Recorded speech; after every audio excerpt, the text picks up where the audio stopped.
মনে রাখবেন, আল্লাহ এবং রাসূলকে মহব্বত করলে যেমন ফজিলত আছে, ফায়দা আছে, ঠিক আহলে বায়াত যারা নবী পরিবারের সদস্য তাদেরকে ভালোবাসলেও ফজিলত আছে। আল্লাহ রাসূল সাল্লাল্লাহু আলাইহি ওয়াসাল্লাম বলেছেন, যারা আহলে বায়াত তারা হচ্ছে মিসাল দিয়েছে হুজুর নূহ নবীর স্ত্রীর মতো। সেদিন 6 মাস ব্যাপী যখন মহাপ্লাবন হয়েছিল, এই মহাপ্লাবনে শুধুমাত্র নূহ নবীর স্ত্রীতে যারা সবার হয়েছে তারা কিন্তু সবাই ধ্বংস হয়ে গিয়েছে। আর যারা নূহ নবীর স্ত্রীতে উঠেছে তারা যেমন মুক্তি পেয়েছে, ঠিক আহলে বায়াতকে যারা ভালোবাসবে দুনিয়া এবং আখিরাতে আল্লাহ তাদের জন্য কল্যাণ এবং মুক্তির দুয়ারকে খুলে দিবেন। বলেন সুবহানাল্লাহ। তো আহলে বায়াতকে ভালোবাসা আমাদের অন্তরে আছে বিদায় আমাদের পকেটে রক্ত খরচ করে, নিজেরা শ্রম দিয়ে, ঘাম ঝরিয়ে, সময় ব্যয় করে মৌমাছির মৌচাকের মতো ছাপ পেতে আমরা এখানে বসে আছি। আল্লাহ কি বিনিময় দিবেন না? দুনিয়াতেও দিবেন, আখিরাতেও দিবেন। কি আজরুল আযীম, সুবহানাল্লাহ বলবেন না? ভাইরা, আল্লাহ তাআলা কতটুকু বিনিময় আপনারা আমার জন্য বরাদ্দ রেখেছেন। এই যে আমি আপনি মাহফিলকে উদ্দেশ্য করে ঘর থেকে যখন রওনা হয়েছি, ঘর থেকে বের হওয়ার সঙ্গে সঙ্গে আল্লাহ রাব্বুল আলামিনের ফেরেশতারা আমাদের কদমের নিচে ওদের পাখনাগুলো বিছিয়ে দিয়েছেন। সুবহানাল্লাহ। যতক্ষণ পর্যন্ত আমরা এসেছি ফেরেশতারা আমাদেরকে ইস্তেগফার জানিয়েছে, নদী ও সমুদ্রের মাছগুলো আমাদের জন্য আল্লাহর কাছে গুনাহ মাফের দোয়া করেছে, গাছপালাগুলো আমাদের জন্য আল্লাহর কাছে গুনাহ মাফের দোয়া করেছে। শুধু তাই না, এখানে বসে আছি, প্রতিটি শ্বাসে আল্লাহ রেখে দিচ্ছেন। তাও না, শুধু আল্লাহ তাআলা আমাদেরকে প্রতিটা মুহূর্তে আমলনামা থেকে আমাদের সগীরা গুনাহগুলোকে আল্লাহ রিলিজ করে দিচ্ছে। গুনাহ কবিরা তো তওবা ছাড়া মাফ হয় না, কিন্তু সগীরা গুনাহ নেক কাজ করলেই মাফ হয়ে যায়। সুবহানাল্লাহ বলবেন না? সগীরা গুনাহ নেক কাজ করলেই মাফ। আপনি সগীরা গুনাহ করছেন, এই সগীরা গুনার পরে একটা ভালো কাজ করছেন, এই ভালো কাজের বিনিময়ে করবে সগীরা গুনাহ মাফ। ভালো কাজ বলতে কি বলছেন? কারোর সাথে একটা ভালো ব্যবহার করছেন, তাতেও সগীরা গুনাহ মাফ। একটা পথিককে পথ দেখায় দিচ্ছেন, তাতেও আল্লাহ সগীরা গুনাহ মাফ করে দিছে। সুবহানাল্লাহ বলবেন না? মানুষের সাথে একটা উত্তম ব্যবহার করছেন, তাতেও আল্লাহ সগীরা গুনাহ মাফ করে দেয়। ওযু করছেন, ওযুর পানির সাথে সগীরা গুনাহ মাফ করে দেয়। নামাজ পড়লে নামাজের মাধ্যমে সগীরা গুনাহ মাফ করে দেয়। সুবহানাল্লাহ। এটি আমার মস্তিষ্ক প্রসিদ্ধ করা কথা নয়, বুখারী এবং মুসলিমের হাদিস, মিশকাতুল মাসাবির কিতাবুস সালাতের মধ্যে এসেছে। আল্লাহ হাবিব ইরশাদ করেছেন, ঈমানদার যখন ফজর নামাজ আদায় করে যুহুর পর্যন্ত যত সগীরা গুনাহ হয়, যুহুর নামাজ পড়ার সাথে সাথে আল্লাহ তাআলা সগীরা গুনাহগুলোকে ক্ষমা করে দেন। সুবহানাল্লাহ। যুহুর থেকে আসর পর্যন্ত এই সময়ের মধ্যে যত সগীরা গুনাহ হয়, আসর পড়লে মাফ। আসর থেকে মাগরিব পর্যন্ত যত সগীরা গুনাহ হয়, মাগরিব পড়লে আল্লাহ মাফ করে দেন। মাগরিব থেকে এশা পর্যন্ত যত সগীরা গুনাহ হয়, এশা পড়লে আল্লাহ মাফ করে দেন। শুধু তাই না, এক জুমা থেকে আরেক জুমা পর্যন্ত এক সপ্তাহ যত সগীরা গুনাহ হবে, জুমার নামাজ পড়ার সঙ্গে সঙ্গে এক সপ্তাহের সগীরা গুনাহ আল্লাহ ক্ষমা করে দিবেন। সুবহানাল্লাহ। এক রমজান থেকে আরেক রমজান পর্যন্ত এক বছর যত সগীরা গুনাহ হবে, রমজানের 30টা রোজা হক আদায় করে সম্মানের সাথে যদি রাখতে পারেন, হক আদায় করে নিয়ম কানুন মেনে শরীয়ত মোতাবেক যদি এক মাস সিয়াম সাধনা করেন, রমজানের রোজাগুলো রাখেন, বিগত এক বছরের সব গুনাহ আল্লাহ ক্ষমা করে দিবে। বলেন সুবহানাল্লাহ। মুহাব্বতে জিকির করেন, লা ইলাহা ইল্লাল্লাহ, লা ইলাহা ইল্লাল্লাহ, লা ইলাহা ইল্লাল্লাহ, সুবহানাল্লাহ ওয়ালহামদুলিল্লাহ, লা ইলাহা ইল্লাল্লাহ, সুবহানাল্লাহ ওয়ালহামদুলিল্লাহ, লা ইলাহা ইল্লাল্লাহ, হাসবি রাব্বি জাল্লাল্লাহ, মা ফি কলবি গায়রুল্লাহ, মুহাম্মদ সাল্লাল্লাহু লা ইলাহা ইল্লাল্লাহ, সুবহান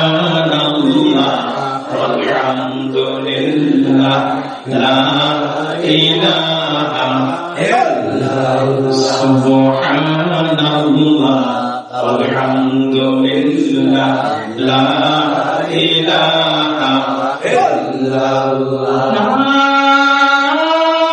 ইলাহা ইল্লাল্লাহ মুহাম্মাদুর রাসূলুল্লাহ সাল্লাল্লাহু আলাইহি ওয়াসাল্লাম।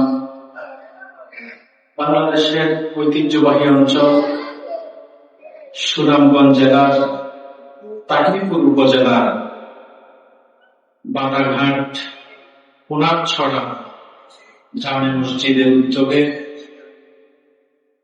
আহলে বায়াতের মহব্বতে শুহাদায়ে কারবালার স্মরণে পবিত্র আশুরা তাৎপর্য ও শুহাদায়ে কারবালা স্মরণে ওয়াজ ও দোয়ার মাহফিল 2026 উপস্থিত সম্মানিত সভাপতি, আজকের মাহফিল অত্যন্ত চমৎকার আলোচনা করেছেন আপনাদের কলিজার টুকরা সন্তান,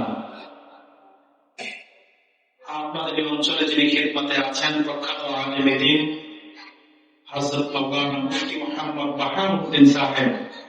আল্লাহ তাআলা আমার প্রিয় ভাইয়ের হায়াতের মধ্যে বারাকা দান করুন বলে আল্লাহুম্মা আমিন। কথা বলেছেন আপনাদের মসজিদের সম্মানিত ইমাম ও খতিব হযরত মাওলানা মুফতি আব্দুল হান্নান বায়াতি সাহেব। আল্লাহ তাআলা তিনার কথাগুলো কবুল করুন বলে আমিন। মাহফিল পরিচালনায় আছেন কারি মুহিব্বিন তাজুল সাহেব, সানি ইমামত মসজিদ। এছাড়াও এই অঞ্চলের উপস্থিত প্রবীণ মুরব্বীবৃন্দ, বিশেষ করে জনাব মনিরুল ইসলাম ভাই সাহেব সহ আমার অত্যন্ত প্রিয় অনেক মানুষদেরকে আমি সামনে দেখতে পাচ্ছি। আল্লাহ তাআলা সকলকে দীর্ঘদিন হায়াত দান করুন বলে আল্লাহুম্মা আমিন। শুরুতে আমি আপনাদের সকলকে হৃদয়ের গভীর থেকে জ্ঞাপন করছি মোবারকবাদ। আল্লাহ তাআলার দরবারে শুকরিয়া আদায় করছি যে মহান মুনিব আমাদেরকে প্রচন্ড গরমের মধ্যেও একটি আবদ্ধ জায়গায় একমাত্র আহলে বায়াতের মহব্বতে এবং শেখারে ইসলাম, ইসলামের একটি নিদর্শন আশুরার মতো একটি তাৎপর্যপূর্ণ রাতে আমাদেরকে আল্লাহ তাআলা হাবিবের মহব্বতে আহলে বায়াতের মহব্বতে দয়া করে মসজিদে আসার বসার তৌফিক ভিক্ষা দান করেছেন। সেজন্য আসুন আমরা সকলে একবার হৃদয়ের সবটুকুন আবেগ অনুভূতি উচ্ছ্বাস করে দিনভর উজাড় করে অবনত চিত্তে সমবেত কণ্ঠে রাতের নিস্তব্ধতাকে ভঙ্গ করে সিংহের ন্যায় গর্জন দিয়ে কালিমত শুকর আদায় করি, জবান খুলে বলি আলহামদুলিল্লাহ।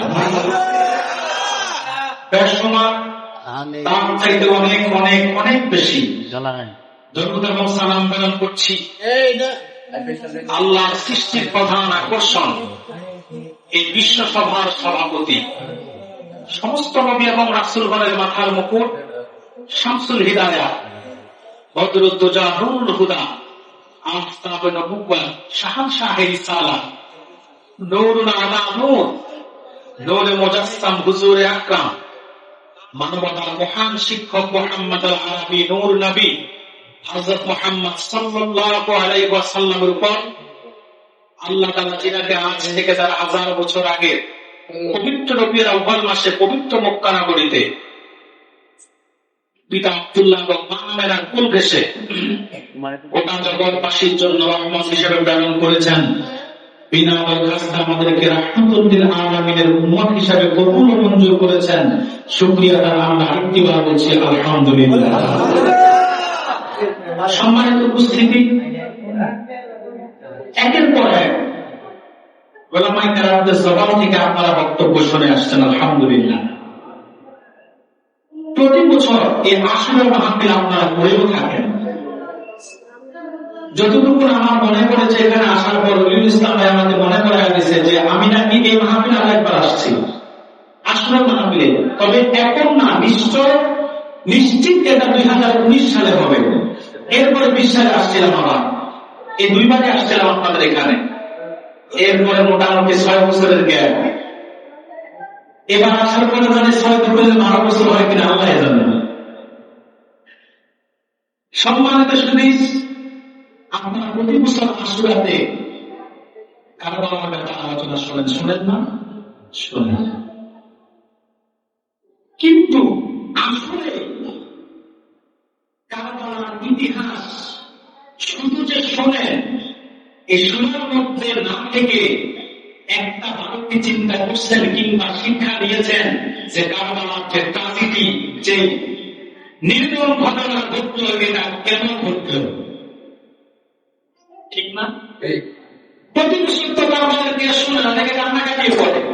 স্বাভাবিক, যখন নির্মম ইতিহাস বর্ণনা করা হয়, নরম মন তাদের চোখ দিয়ে পানি দেয়, আলেমের ভালোবাসাতে হৃদয় আছে, ইমাম হোসাইনের মহাত্মতা আমরা কান্নাকাটি করি, ঠিক না? কিন্তু কেন কারবালার ট্রাজেডিটা ঘটল, কেন এই নির্মম ইতিহাস সৃষ্টি হলো, একটা ভালো সেই চিন্তা আমরা করি নাই, কারবালার শিক্ষা আমরা গ্রহণ করি নাই। সেজন্য আজকে আমি সিদ্ধান্ত নিয়েছি খুব কম সময়ে আমি দুটি বিষয়ে আলোকপাত করবো। প্রথম অংশে আমি আশুরার ব্যাপারে কিছু কথা বলবো, আর দ্বিতীয় অংশে আমি কারবালা কেন হলো, কারবালার এই ট্রাজেডি কেন ঘটলো সেই বিষয়টা আলোকপাত করে সংক্ষেপে কিছু কথা বলে আমি বিদায় নেব ইনশাআল্লাহ। তবে সংক্ষেপ মানে একেবারে সংক্ষেপ না, আজকে আবার চলে যাবো, কারণ আজকে আমার যে কষ্ট হয়েছে মোটামুটি কিছু কথা বড় লাগবে। সেটা 10:30 আমি রওনা হয়েছি, আর 10:30 এখানে পৌঁছাচ্ছি, তার মানে 12 ঘন্টা লাগছে আমার আপনাদের এখানে পৌঁছাতে, 350 কিলোমিটার। আর রাস্তা থেকে বেহাল দশা আমাদের কুমিল্লা থেকে আপনাদের সুনামগঞ্জের, সিলেটের, সেটা যারা মোটামুটি যাতায়াত করেন আপনারা খুব ভালো জানেন। এই জন্য চেষ্টা করবো কিছু কথা বলতে। আজকে এখানে আপনারা যারাই এসেছেন, এই আশাটা কোনো ব্যক্তির জন্য না, এই আশাটা দুনিয়াতে কোনো স্বার্থেও না, এই আশাটা একমাত্র আল্লাহ এবং তার হাবিবের মুহাব্বতে, বিশেষ করে আহলে বায়তের মুহাব্বতে। ঠিক কিনা বলেন? আহলে বায়তের মুহাব্বত করলে কি লাভ আছে না? মনে রাখবেন, আল্লাহ এবং রাসূলকে মুহাব্বত করলে যেমন ফজিলত আছে, ফায়দা আছে, ঠিক আহলে বায়ত যারা নবী পরিবারের সদস্য তাদেরকে ভালোবাসলেও ফজিলত আছে। আল্লাহ রাসূল সাল্লাল্লাহু আলাইহি ওয়াসাল্লাম বলেছেন, যারা আহলে বায়ত তারা হচ্ছে মেসাল দিয়েছে হুজুর নূহ নবীর স্ত্রীর মতো। সেদিন 6 মাস ব্যাপী যখন মহাপ্লাবন হয়েছিল, যে মহাপ্লাবনে শুধুমাত্র নূহ নবীর কিস্তিতে যারা সওয়ার হয়েছে তারা নদী তো সবাই ধ্বংস হয়ে গিয়েছে, আর যারা নূহ নবীর কিস্তিতে উঠেছে তারা যেমন মুক্তি পেয়েছে, ঠিক আহলে বায়তকে যারা ভালোবাসবে দুনিয়া এবং আখিরাতে আল্লাহ তাদের জন্য কল্যাণ এবং মুক্তির দুয়ারকে খুলে দিবেন। বলেন সুবহানাল্লাহ। আহলে বায়তের ভালোবাসা আমাদের অন্তরে আছে বিদায় আমাদের পকেটের রক্ত খরচ করে, নিজেরা শ্রম দিয়ে, ঘাম জড়িয়ে, সময় ব্যয় করে মৌমাছির মৌচাকের মতো ঝাঁক বেঁধে আমরা এখানে বসে আছি। আল্লাহ কি বিনিময় দিবেন না? দুনিয়াতেও দিবেন, আখিরাতেও দিবেন। কি আজরুন আযীম, সুবহানাল্লাহ বলবেন না? ভাইরা আমার, আল্লাহ তাআলা কতটুকু বিনিময় আপনারা আমার জন্য বরাদ্দ রেখেছেন। এই যে আমি আপনি মাহফিলকে উদ্দেশ্য করে ঘর থেকে যখন রওনা হয়েছি, ঘর থেকে বের হওয়ার সঙ্গে সঙ্গে আল্লাহ রাব্বুল আলামিনের ফেরেশতারা আমাদের কদমের নিচে নূরের পাখনাগুলো বিছিয়ে দিয়েছেন। সুবহানাল্লাহ বলবেন না? যতক্ষণ পর্যন্ত আমরা এসেছি ফেরেশতারা আমাদেরকে ইস্তেগফার জানিয়েছে, নদী ও সমুদ্রের মাছগুলো আমাদের জন্য আল্লাহর কাছে গুনাহ মাফের দোয়া করেছে, গাছপালাগুলো আমাদের জন্য আল্লাহর কাছে গুনাহ মাফের দোয়া করেছে। শুধু তাই না, এখানে বসে আছি, প্রতিটি শ্বাসে আল্লাহ রেখে দিচ্ছেন। তাও না, শুধু আল্লাহ তাআলা আমাদেরকে প্রতিটা মুহূর্তে আমলনামা থেকে আমাদের সগীরা গুনাহগুলোকে আল্লাহ ডিলিট করে দিচ্ছে। গুনাহ কবিরা তো তওবা ছাড়া মাফ হয় না, কিন্তু সগীরা গুনাহ নেক কাজ করলেই মাফ হয়ে যায়। সুবহানাল্লাহ বলেন না? সগীরা গুনাহ নেক কাজ করলেই মাফ। আপনি সগীরা গুনাহ করছেন, এই সগীরা গুনার পরে একটা ভালো কাজ করছেন, এই ভালো কাজের বিনিময়ে পূর্বে সগীরা গুনাহ মাফ। ভালো কাজ বলতে কি বলছেন? কারোর সাথে একটা ভালো ব্যবহার করছেন, তা তো সগীরা গুনাহ মাফ। একটা পথিককে পথ দেখায় দিয়েছেন, তা তো আল্লাহ সগীরা গুনাহ মাফ করে দিয়েছে। সুবহানাল্লাহ বলবেন না? মানুষের সাথে একটা উত্তম ব্যবহার করছেন, তা তো আল্লাহ সগীরা গুনাহ মাফ করে দেয়। ওযু করছেন, ওযুর পানির সাথে সগীরা গুনাহ মাফ করে দেয়। নামাজ পড়লে নামাজের মাধ্যমে সগীরা গুনাহ মাফ করে দেয়। সুবহানাল্লাহ। এটি আমার মন মস্তিষ্ক প্রসূত কোনো বানানো কথা নয়। বুখারী এবং মুসলিম মিশকাতুল মাসাবির কিতাবুস সালাতের মধ্যে এসেছে আল্লাহর হাবিব ইরশাদ করেছেন ঈমানদার যখন ফজর নামাজ আদায় করে যোহর পর্যন্ত যত সগীরা গুনাহ হয়, যোহর নামাজ পড়ার সাথে সাথে আল্লাহ তাআলা সগীরা গুনাহগুলোকে ক্ষমা করে দেন। সুবহানাল্লাহ বলবেন না? যোহর থেকে আসর পর্যন্ত এই সময়ের মধ্যে যত সগীরা গুনাহ হয়, আসর পড়লে আসর থেকে মাগরিব পর্যন্ত যত সগীরা গুনাহ হয়, মাগরিব পড়লে আল্লাহ মাফ করে দেন। মাগরিব থেকে এশা পর্যন্ত যত সগীরা গুনাহ হয়, এশা পড়লে আল্লাহ মাফ করে দেন। শুধু তাই না, এক জুমা থেকে আরেক জুমা পর্যন্ত এক সপ্তাহ যত সগীরা গুনাহ হবে, জুমার নামাজ পড়ার সঙ্গে সঙ্গে এক সপ্তাহের সগীরা গুনাহগুলো ক্ষমা করে দিবেন। সুবহানাল্লাহ। এক রমজান থেকে আরেক রমজান পর্যন্ত এক বছর যত সগীরা গুনাহ হবে, রমজানের 30টা রোজা হক আদায় করে সম্মানের সাথে যদি রাখতে পারেন, হক আদায় করে নিয়ম কানুন মেনে শরীয়ত মোতাবেক যদি এক মাস সিয়াম সাধনা করেন, রমজানের রোজাগুলো রাখেন, বিগত এক বছরের সব গুনাহ আল্লাহ ক্ষমা করে দিবে। বলেন সুবহানাল্লাহ।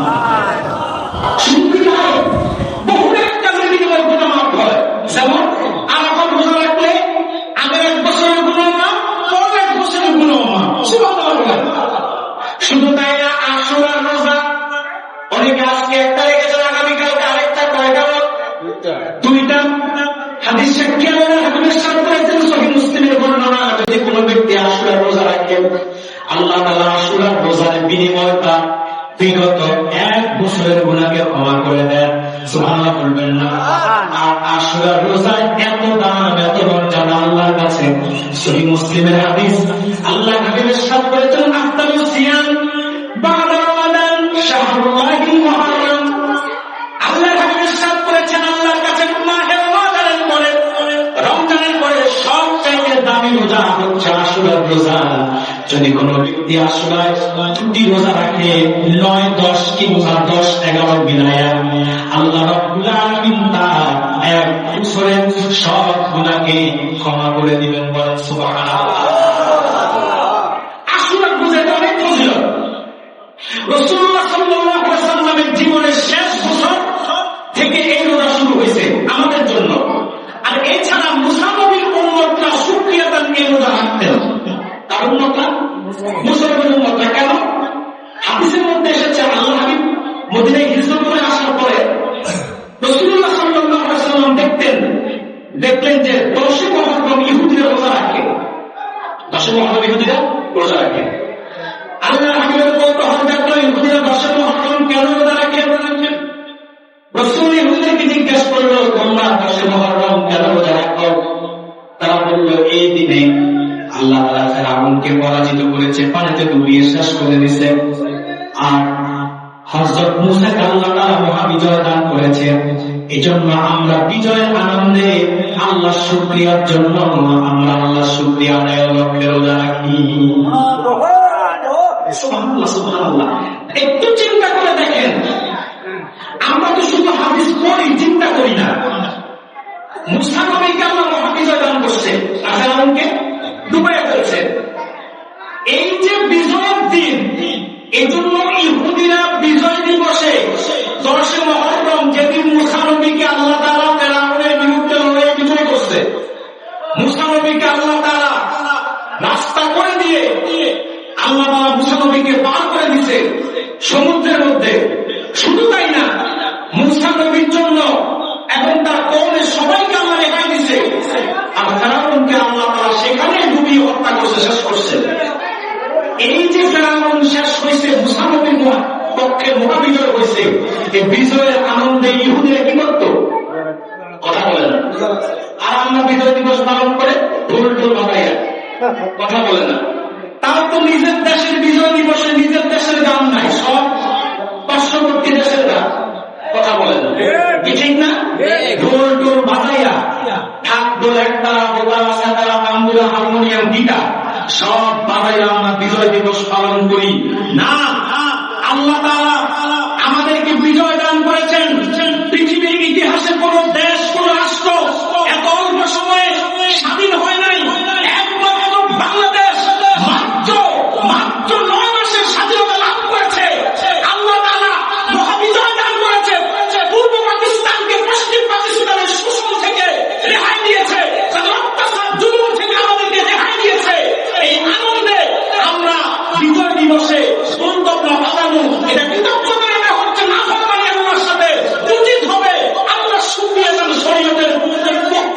শরীয়তের গণ্ডির মধ্যে থেকে বিজয় দিবস পালন করে।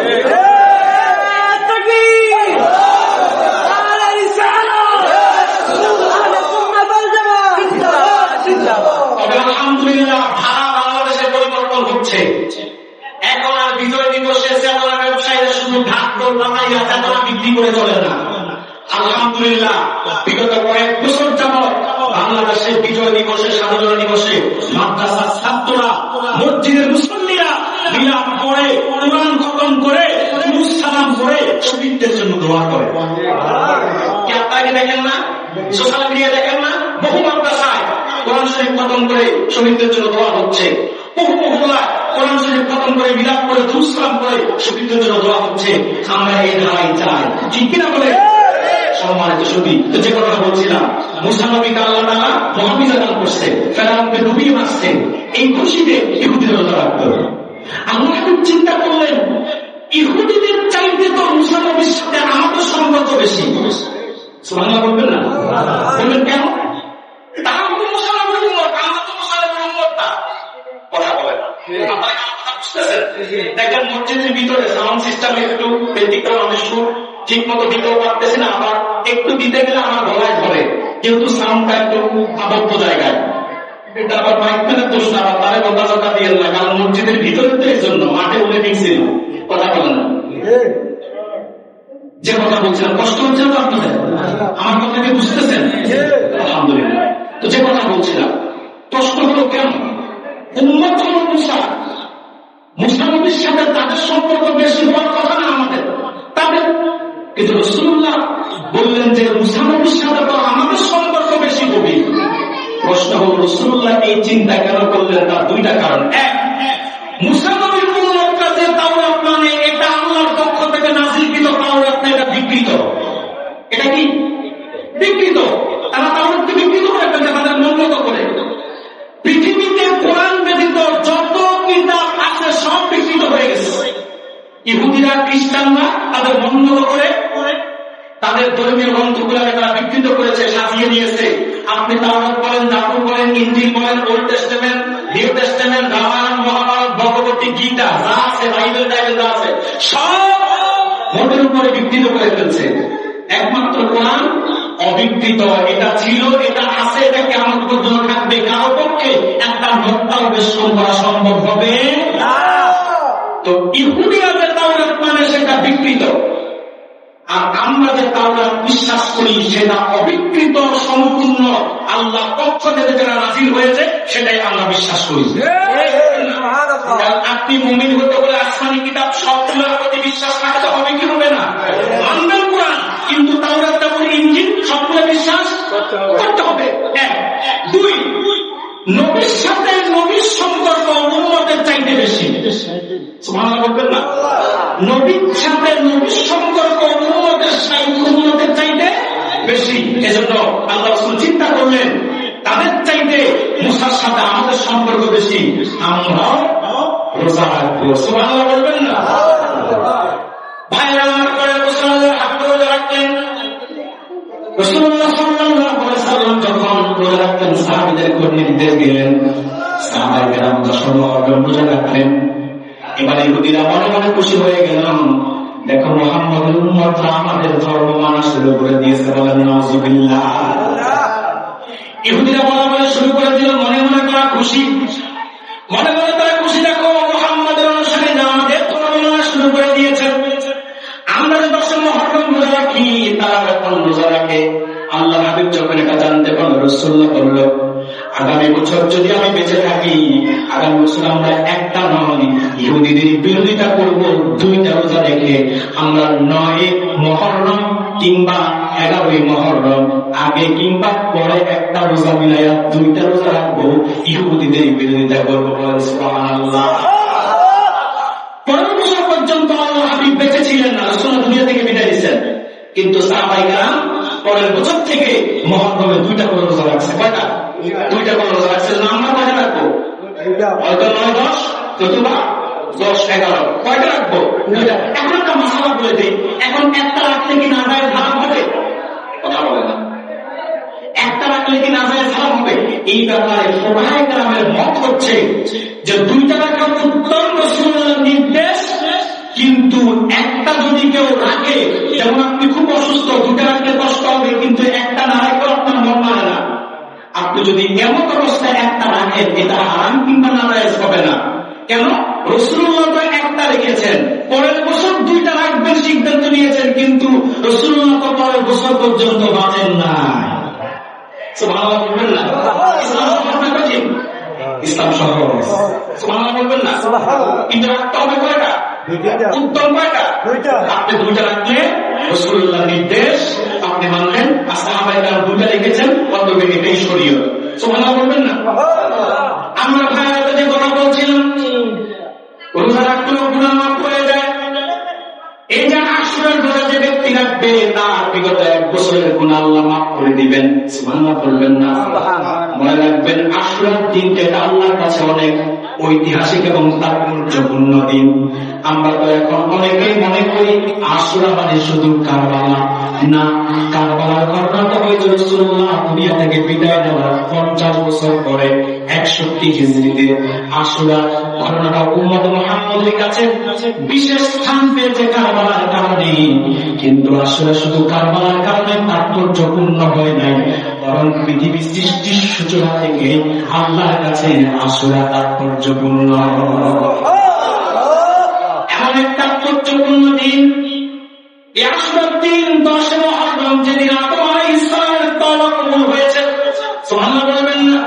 আমি ইতিহাস করে সময় নষ্ট করব না, আপনারা সব জানেন, আপনার বিষয়গুলো সব অবগত আছেন, আপনাদেরকে শুধু মনে করিয়ে দিয়ে যাব সামান্য করে। হযরত আদম তওবা করেছেন, আল্লাহ তাআলা কবুল করেছেন যে দিন, সেটা ছিল আশুরার দিন। সুবহানাল্লাহ বলবেন না? একদিন না, 2 দিন না, ভুল করার পর আদম ও হাওয়া কান্না করেছিলেন শত শত বছর, কত শত বছর। তাফসীরের মধ্যে মত পার্থক্য আছে, 360, 460, 650 বছর মতানৈক্য আছে, মোটের উপর শত শত বছর আদম ও হাওয়া কান্না করেছিলেন আল্লাহর কাছে। তাও কি একসাথে কান্না করার সুযোগ পায়নি, স্বামী স্ত্রী দুইজন দুই জায়গায়। আল্লাহ তাআলা হযরত আদমকে নামিয়ে দিলেন শ্রীলঙ্কায়। এই জন্য আপনি এখনো যদি শ্রীলঙ্কায় যান, আদম যে পাহাড়ের উপর নেমেছে, সেই পাহাড়ের মধ্যে এখন আদমের পায়ের ছাপ আছে, বিশাল বড় পায়ের ছাপ। যে পাহাড়ের নামই হচ্ছে মাউন্ট অফ আদম, এটা আদমের পর্বত। আল্লাহ পাক বলবেন না? হযরত হাওয়াকে আল্লাহ নামিয়ে দিয়েছেন জেদ্দায়। স্বামী স্ত্রী দুজনকে দুই জায়গায়। ছোট্ট একটা ভুল শয়তানের প্ররোচনায় করেছে, তবে সাবধান, সতর্ক থাকতে হবে। আদম ও হাওয়া ভুল করেছেন, কোনভাবেই আদম ও হাওয়া গুনাহ করেছে এটা বলার দুঃসাহস দেখাবেন না। আছে না বাংলাদেশে কিছু ভণ্ডবাদী, আমার কথায় তো অনেকের দলে কথা বলে না, আমার কথায় অনেকে লাগে, কিন্তু ভাই কারো লাগলে কিছু করার নাই, যেটা সত্য সেটা তো বলতে হবে। এই দেশে কিছু ইসলামের ঠিকাদার আছে, কথা বলে না, দাবি করে ইসলামের এই করবে, তেন করবে, হ্যান করুঙ্গা, তেহেন করুঙ্গা, লাঠিকা আন্দারবে, মুকুর করুঙ্গা, কথা বলে না। অথচ ঘুষ দিয়ে দেখবেন তাদের নিজেদের মধ্যে ইসলাম নাই, কথা বলে না, তাদের নিজেদের মধ্যে ইসলাম নাই। আরে ভাই, নামের সাথে ইসলাম যোগ দিলে কি সেটা রাসূলুল্লাহর ইসলাম হয়? কথা বলে না। আপনাদের এলাকায় কি নুরুল ইসলাম নাই? কথা বলে না। এরপর আরো কত ইসলাম আছে না? আমার ভাইয়ের নাম তো ওলিউল ইসলাম, কথা বলে না। এখন ইসলাম থাকলে সবকিছু ইসলামের অধীনস্থ হয়ে যায় না। যেমন বাংলাদেশে একটা ব্যাংক আছে, কথা বলে, ইসলামী ব্যাংক। আচ্ছা বলেন তো, সেখানে কি সুদ নাই? সেখানে কি সুদ নাই? নাকি বলবেন সেটা 100% শরীয়ত সম্মত? মনে রাখবেন, ইসলামী ব্যাংকের মধ্যে অবশ্যই সুদ আছে, কিন্তু কেউ যদি সেটাকে অস্বীকার করে 100% হারাম বলে, তোমার কসমকারী ইমান নষ্ট হয়ে যাবে। সুদ আছে, কত পরিমাণে কম, অবশ্যই সুদ আছে। সব আমলকে এক করেও সেটাকে হালাল প্রমাণ করার সুযোগ নেই। কিছু মৌলবীকে দেখলাম কয়েকদিন আগে দালালি করছে, যুবক ইসলামী ব্যাংকের চেয়ারম্যান, তুমুক ডিরেক্টর, তুমুক এই, এত আলেম বোঝে না, আপনারা বেশি বোঝেন নাকি? হ্যাঁ, যাদের পকেটে কোটি কোটি টাকা ঢুকলে চুপ হয়ে যায়, তাদের দ্বারা কখনো সত্য কথা বলা সম্ভব হবে না। কিন্তু যারা এরূপ তাদের মধ্যে, যাদের মধ্যে স্বার্থ নাই, তারা সত্য কথা বলতে কারো চেহারা দিকে তাকায়। তো ইসলামী ব্যাংকের আগে ইসলাম শব্দ আছে, ইসলামী ব্যাংকের আগে, এজন্য এটাকে হারাম, 100% হারাম।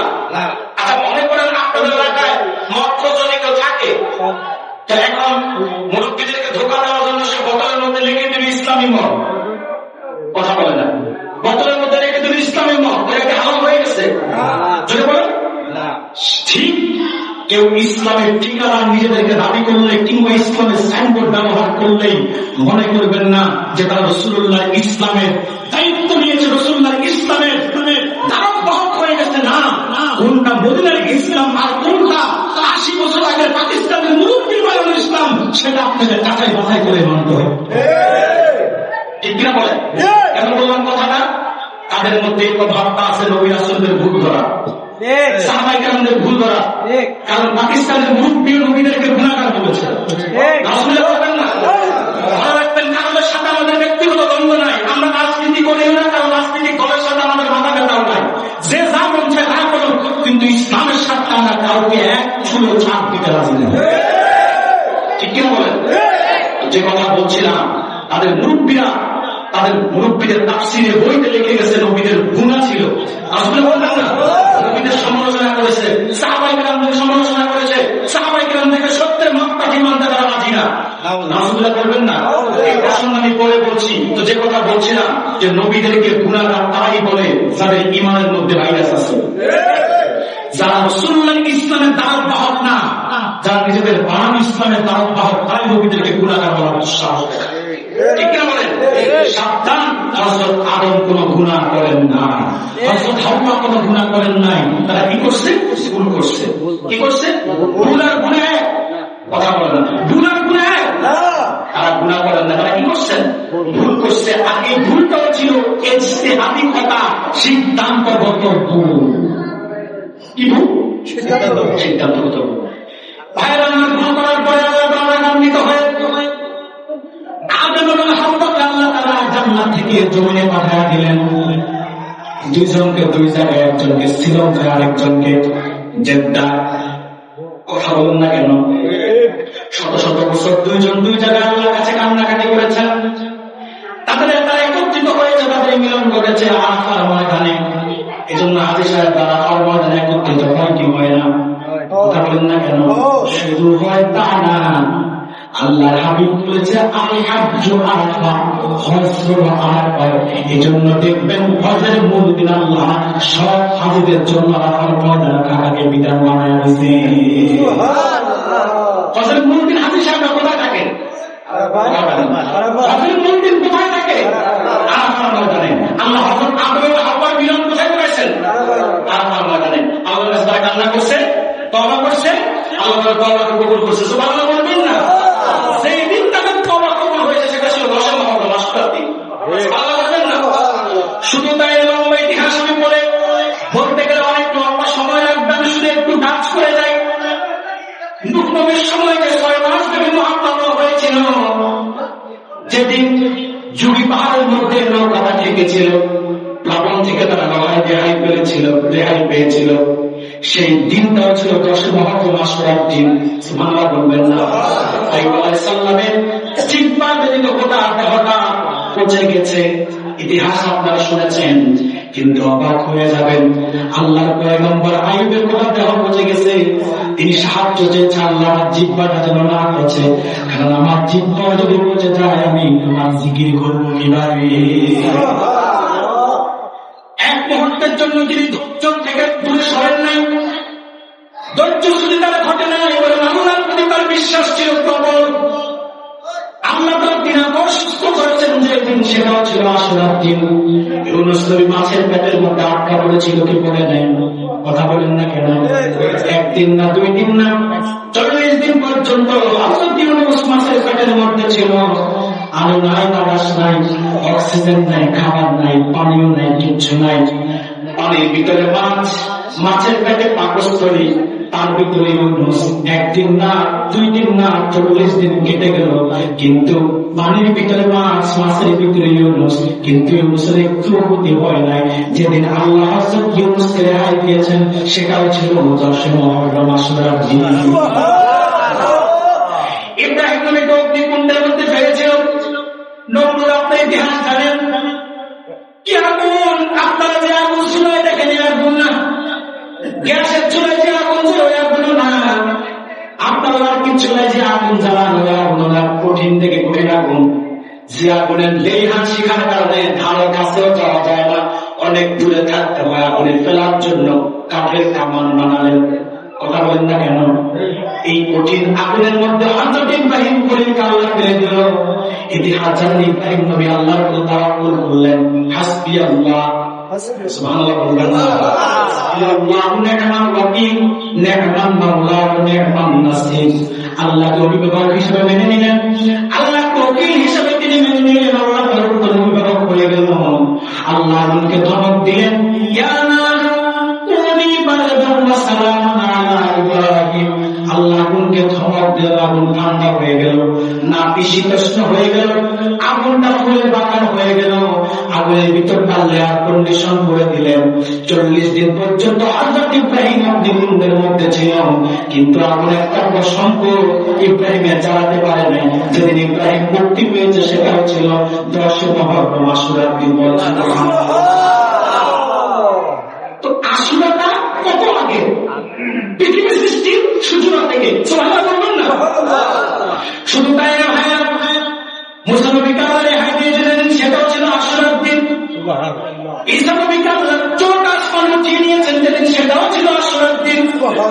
ঈসা নবীকে তো মারতে পারে নাই, ইহুদিরা যাকে মেরেছে ঈসার মতো দেখতে, ওরা ঈসা ছিল, ওরা ছিল ঈসা। ওরা ছিল কি? ঈসা। আল্লাহ ঈসার মতো একজনকে বানায়া যদি করে তার জায়গায় ঈসাকে আল্লাহ উঠাইয়া দিয়েছেন। ইহুদিরা যাকে মারছে সে ছিল ঈসা, অরিজিনাল ঈসা আছে আকাশে। কিয়ামতের আগে দাজ্জালকে কতল করার জন্য এবং মাহদিকে সাহায্য করার জন্য আল্লাহ হযরত ঈসাকে দামেস্কের জামে মসজিদের পূর্ব কোণায় মিনারায় নামায়া দিবে। এই যে ঐতিহাসিক ঘটনাগুলো সব ঘটেছে কবে? 10 মুহররম। এই জন্য ইসলামী ইতিহাসে 10 মুহররমটা একটি গুরুত্বপূর্ণ তাৎপর্যপূর্ণ দিন। কিন্তু এই ঘটনাটা উম্মতে মুহাম্মদের কাছে বিশেষ এক বিশেষণে স্থান পেয়েছিল। 61 হিজরিতে কারবালার ময়দানে ফোরাতের তীরে যে ট্রাজেডি ঘটেছিল, সেই ট্রাজেডিকে কেন করে কথা বলেন? ইসলামের ইতিহাসের গুরুত্ব অনেক, এটা অস্বীকার করার সুযোগ নাই। কিন্তু উম্মতে মুহাম্মদের কাছে, আশিকে রাসূলের কাছে এই আশুরার দিনটা, ওই দিনই সবচেয়ে বেশি জায়গা করে নিয়েছে হৃদয়ে। যে দিন কারবালার তীরে, ফোরাতের তীরে, কারবালার ময়দানে রাসূলুল্লাহ সাল্লাল্লাহু আলাইহি ওয়াসাল্লামের পরিবার টুকরা নাতি মা ফাতেমা নয়নের মণি হযরত আলীর পরিবার টুকরা সন্তান, জান্নাতের যুবকদের সন্তান, এই উম্মত ইমাম হুসাইনকে ফোরাতের তীরে যেদিন শহীদ করেছিল, সে নির্মম কাজের কারণে 10 মুহররম বিশেষভাবে এই উম্মতের কাছে বিবেচিত। কথা বলেন? এখন প্রশ্ন হলো, 10 মুহররম আসলেই তো আমরা সবাই কারবালার স্মরণে মাহফিল করি না? কিন্তু একটা ভালো কি আমরা জানতে চেয়েছি কিংবা জানার চেষ্টা করেছি যে 10 মুহররম কারবালার ময়দানে যে ট্রাজেডি ঘটেছিল ইমাম হুসাইনের সাথে, সেই ট্রাজেডিটা, এই নির্মম ইতিহাসটা কেন হলো? কথা বলে না? আমরা জানতে চেয়েছি, কথা বলে না। আচ্ছা বলেন, এজিদের সাথে কি ইমাম হুসাইনের জায়গা জমিনের দ্বন্দ্ব ছিল? ব্যবসা বাণিজ্যের? কথা বলে না। ব্যক্তিগত কোনো বিরোধ? কিসে? কথা বলে না। ইসলামের স্বার্থে রাসূলুল্লাহ সাল্লাল্লাহু আলাইহি ওয়াসাল্লামের রেখে যাওয়া খেলাফত ব্যবস্থার স্বার্থেই ইমাম হুসাইন লড়াই করেছেন। আপনারা জানেন, আল্লাহ রাসূল সাল্লাল্লাহু আলাইহি ওয়াসাল্লামের যে নূরের জামানা, সেটা ছিল নবুয়তের যুগ। কিসের যুগ ছিল? নবুয়তের যুগ। কত বছর? 23 বছর। কত বছর? 23 বছর। এখানে একটা মাসলা বলে দেয়, তার মানে কি রাসূলুল্লাহ 23 বছর পেছনে আগে গেছিলেন না? কথা বলে না। আর আমার তো সবাই বলছি ভাইরাস এত বাড়ছে, আল্লাহ এত বাড়ছে, ভাইরাস করোনা বলে রাসূল নাকি 40 বছরের পরে নবী, আগে না। বলবেন না? সাবধান, 40 বছর কেন? রাসূলুল্লাহ আদম সৃষ্টির 14,000 বছর আগে নবী ছিলেন। তখন রাসূলের কাছে আমাদের প্রশ্ন করেন নাই, হুজুর মাতা কোনটা নবী, আপনি কখন থেকে নবী? হুজুর বলছে 40 থেকে। কথা বলে না। আল্লাহর হাবিব জবাব দিয়েছে, কুনতু নবিয়্যান ওয়া আদামু বাইনাল মা'i ওয়াদ-দিন।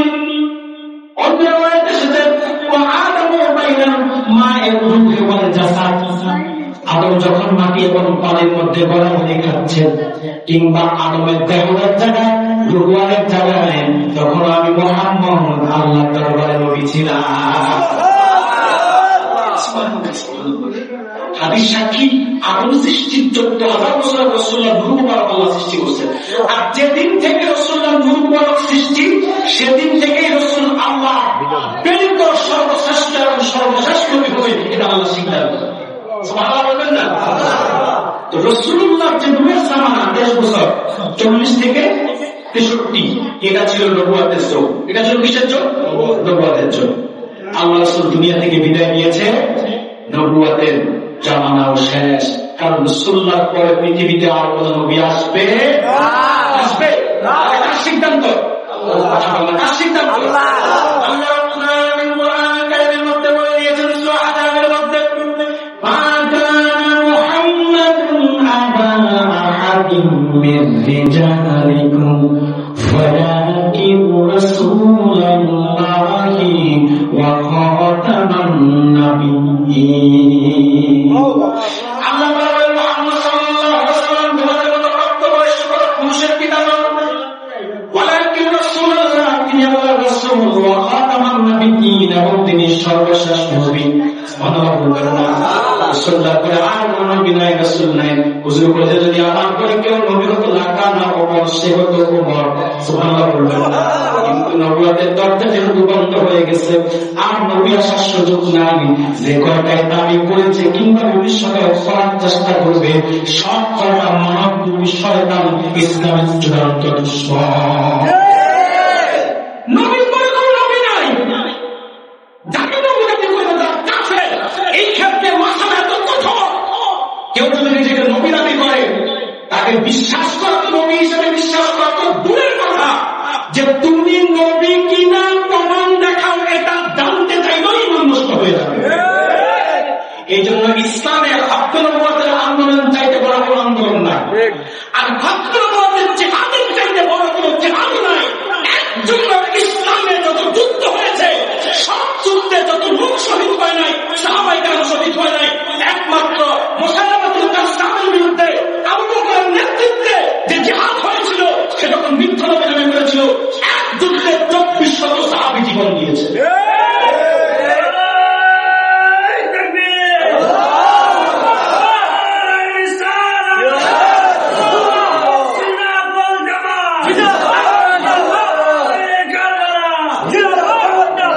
কষ্ট হচ্ছে আপনাদের? 1 ঘন্টা তো হয়ে গেছে, আর কিছুক্ষণ চলবে, কষ্ট হবে না? আমি যেন কষ্ট করে আসছি, তার একটু বলি, আর কিছুক্ষণ বলি, কষ্ট হবে না? ইনশাআল্লাহ অনুমতি কেন নিলাম? কারণ প্রচন্ড গরম করতেছে। আবার আপনারা আবদ্ধ একটা জায়গায় ঘেঁষাঘেঁষি করে বসে আছেন, তো এই যে কষ্ট আপনাদের হচ্ছে অবশ্যই, তবে মহাপতে কষ্টটা মনে রাখতেছে, কথা বলে না। তো অনুমতি নিয়ে নিলাম যেন কারণ কষ্টটা বিরক্তি পর্যায়ে না যায়, যে আমরা অনুমতি দিচ্ছি বিদায় তো হুজুর আগাচ্ছে, কথা বলে না। যে কথা বলছিলাম, রাসূলুল্লাহ জামানাটা কি ছিল? নবুয়তের যুগ। আল্লাহ নবী বিদায় নিয়েছে, নবুয়ত শেষ, নবুয়তের সালাতের দরজা বন্ধ হয়ে গেছে, পৃথিবীতে আর কোনো নবী আসবে না। রাসূলুল্লাহ জামানার পরে আমিরে মুআবিয়া রাদিয়াল্লাহু তাআলা আনহু পর্যন্ত যে যুগটা ছিল, এটা ছিল খেলাফতের যুগ। এটা ছিল কি? খেলাফতের যুগ। রাসূলুল্লাহর পরে খলিফা হয়েছে কে? হযরত আবু বকর রাদিয়াল্লাহু তাআলা। রাসূলুল্লাহ দুনিয়া থেকে বিদায় নিয়েছেন, মুসলিম বিশ্বের নেতৃত্ব কে দিবে? মুসলমানদের নেতৃত্ব কে দিবে? সাহাবায়ে কেরাম মজলিসে শুরায় বসলেন। শুরা আল্লাহ তাআলা এই শুরাকে এত পছন্দ করছে, আল্লাহ তাআলা শুরা নামে একটা সূরা কোরআনে নাযিল করেছে। কোরআনে সূরাটা ওর কাছে কত পছন্দ, শুধু যে রাসূলুল্লাহ সাহাবায়ে কেরামদের মধ্যে ছিল তা, রাসূলুল্লাহ জামানাতেও পরামর্শ ছিল, সূরা ছিল। তো সাহাবায়ে কেরাম সূরা, কোরআনে দেখবেন সূরা নামে একটা সূরা আছে না? কথা বলেন না। সাহাবায়ে কেরাম মাজলিসে সূরা বসলেন, যে নেতৃত্ব কে দিবে। সাহাবায়ে কেরামদের মধ্যে দুইটা ভাগ ছিল, এক ভাগ হচ্ছে আনসার, আরেক ভাগ হচ্ছে মুহাজির। সাহাবায়ে কেরাম মুহাজির আনসারদের মধ্যে থেকে একজন দাঁড়িয়ে বললেন, মিনকুম খলিফা ওয়া মিন্না খলিফা। খলিফা একজন হবে আমাদের মধ্য থেকে, একজন একজন হবে তোমাদের মধ্য থেকে, দুইজনে মিলে একসাথে দেশ চালাবে। কয়জনে? যে শুধুমাত্র তোমরা মক্কা থেকে আইসা মদিনাতে এখন তোমরা খলিফা হয়ে যাওয়া তা হবে না। একজন হবে কিসের থেকে? আনসারদের থেকে, আরেকজন হবে মুহাজিরদের থেকে। আচ্ছা বলেন তো ভাই, এক দেশের দুই প্রধানমন্ত্রী হলে কি অবস্থা হবে? কথা বলেন না, কথা বুঝলেন আপনারা? এক দেশে যদি দুইজন প্রধানমন্ত্রী হয় তো জীবনে কোনো একটা সিদ্ধান্ত নেওয়া সম্ভব হবে?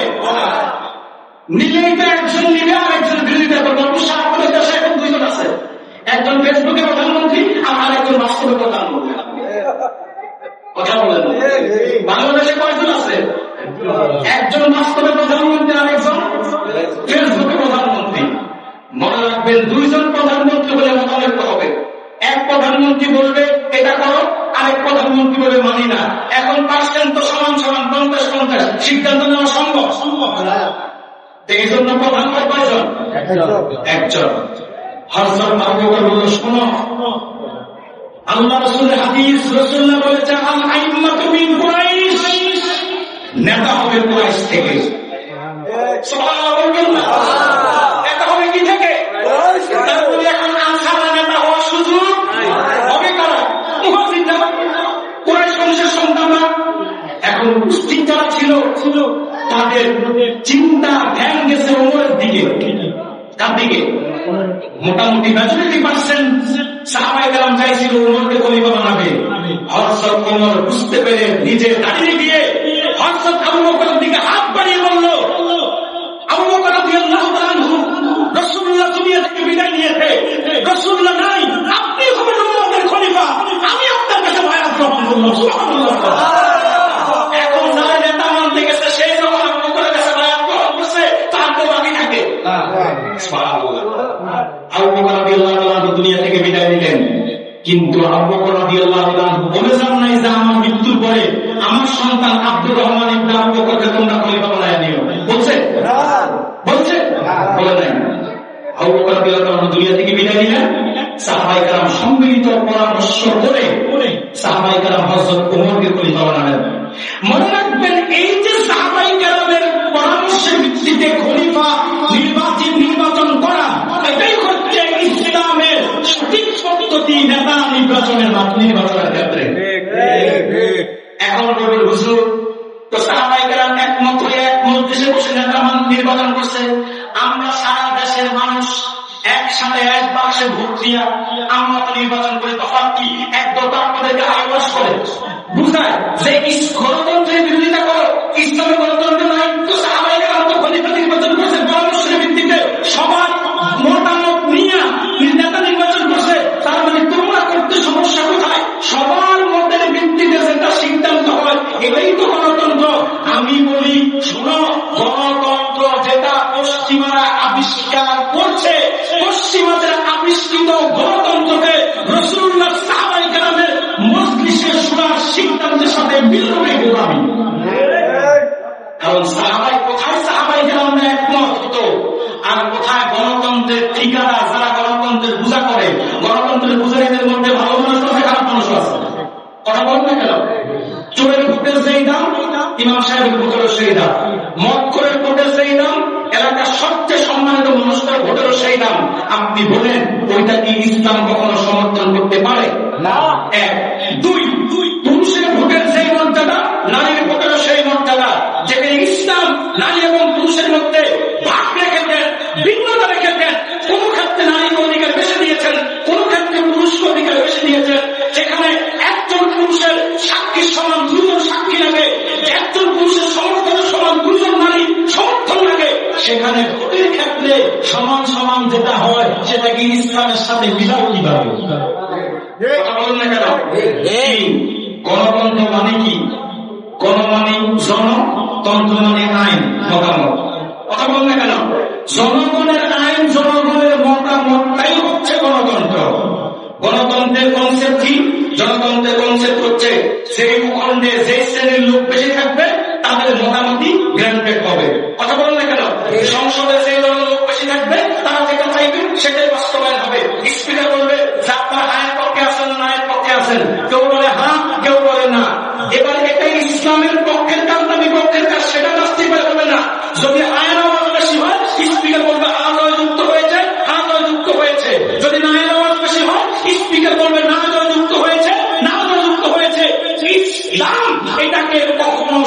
শাসন করে না। কোরআন সুন্নাহর বাইরে গিয়ে মানুষের একক সিদ্ধান্তের ভিত্তিতে কোন কিছু নির্ধারণ হবে, ইসলাম সেটাকে সমর্থন করে না। আর পশ্চিমাদের গণতন্ত্রের অধিকাংশ সিদ্ধান্তই অধিকাংশ তাই হচ্ছে কুফরি দ্বারা, সেদিকে ধরা, সেই সেদিকার কুফরের গণতন্ত্র দ্বারা কখনো ইসলামের পক্ষ উপকার হতে পারে না। গাভীর পেশাব দিয়ে অজু করলে যেমন অজু পবিত্র হওয়া যায় না, গাভীর পেশাব দিয়ে অজু করে নামাজ পড়লে যেমন নামাজ হবে না। খোদার কসম, পশ্চিমাদের গণতন্ত্র দিয়ে হাজার বছর চেষ্টা করো, বাংলাদেশ কোন পৃথিবীর কোন ভূখণ্ডের 1 ইঞ্চি মাটিতে আল্লাহ দিন প্রতিষ্ঠা সম্ভব হবে না। কারো জিহাদ প্রতিষ্ঠা হতে পারে, কারো জিহাদ প্রতিষ্ঠা হতে পারে, ইসলাম প্রতিষ্ঠা কোনদিন সম্ভব হবে না। রাগ করলেন আমার কথা? কথা বলেন না কেন? এই 70 কথাগুলো বলতে গেলে সাহস লাগবে। আর কারবালাতে এটাই আমাদেরকে শিক্ষা দেয় যে নীতি, ন্যায়, ইনসাফ জাতির সামনে তুলে ধরতে হবে। আপনি সত্য বললে মিথ্যা লাগবে, কথা বলেন না কেন? সত্য বললে মিথ্যা বিরোধিতা করবেন, কিন্তু আপনি যদি মুমিন হন, আপনি সত্যের পক্ষে থাকবেন, মিথ্যাকে পায়ের নিচে আপনি ধূলিসাৎ করে দিবেন। মিথ্যা জগৎ জাঁকজমক হোক, মিথ্যা ক্ষণস্থায়ী, ঠিক দিকে কে? সত্য দিকে কে? সত্য। তো যে কথা বলছিলাম, এখন সাহাবায়ে কেরাম একমত হয়ে নেতা নির্বাচন করতেন, আপনারা একমত হয়ে নির্বাচন করেন, দুটা কি এক? তফাৎ আছে না? সুন্নাহ পদ্ধতি কোনটা? সাহাবায়ে কেরাম যেটা বলেছে, ভালো মানুষ না, ভালো মানুষ নির্বাচন করবে। সুবহানাল্লাহ বলবেন না? হযরত আবু বকর দুনিয়া থেকে বিদায় নিল, সাহাবায়ে কেরাম কাকে নেতা মানলো? ওমরকে। ভাইরা আমার, হযরত ওমর রাদিয়াল্লাহু তাআলা খেলাফত ব্যবস্থায় ছিলেন, শুধু ছিলেন তা না, যার নেতৃত্বে মাত্র পৃথিবী আল্লাহ তাআলা ইসলামের পক্ষে কবুল করেছেন। সুবহানাল্লাহ বলবেন না? বলে এত কঠোর ছিলেন, এত কঠোর ছিলেন, এত কঠোর ছিলেন, আল্লাহর বিধানের ক্ষেত্রে ওমর এক ছিল, কাউকে ছাড় দেন নাই। শুধু তাই না, ওমর এমন শাসক ছিলেন, তার শাসন আমলে বাঘ আর কুড়ি একসাথে পানি পান করতো, কিন্তু কোন লড়াই সংঘাত পারত না। আর এখন তো আমরা আপন ভাইরা একসাথে থাকতে পারি না, আর বাঘ আর হরিণ একসাথে জঙ্গলায় বাস করেছে, একসাথে এক খাতে পানি খেয়েছে, কিন্তু ঝগড়া হয় না। ওমরকে পশু পাখিরা পর্যন্ত ভয় পেত। সুবহানাল্লাহ বলবেন না? আমার ভাইয়ের হযরত ওমর বিদায় নিয়েছেন, একবারের জন্য বলে দেন না আমি দুনিয়া থেকে চলে যাচ্ছি। আমার পরে তোমরা ওমরকে তোমরা খলিফা বানায় নিয়োগ করেন নাই।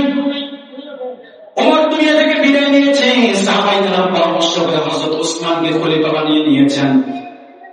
হযরত ওসমান 12 বছরের চাইতে বেশি খেলাফত ব্যবস্থার মধ্যে ছিলেন, সবচেয়ে বেশি সাহাবীদের মধ্য থেকে খলিফা ছিলেন হযরত ওসমান। তিনি আহত হয়ে পড়ে শহীদ হয়েছেন, কিন্তু তিনি একবারের জন্য বলে যান নাই আমার বংশ থেকে তোমরা কাউকে খলিফা বানায় নিও। হযরত ওসমান দুনিয়া থেকে বিদায় নিয়ে শহীদ হয়েছে, সাহাবায়ে কেরাম হযরত আলীকে খলিফা বানিয়েছেন নিজেরা পরামর্শ করে।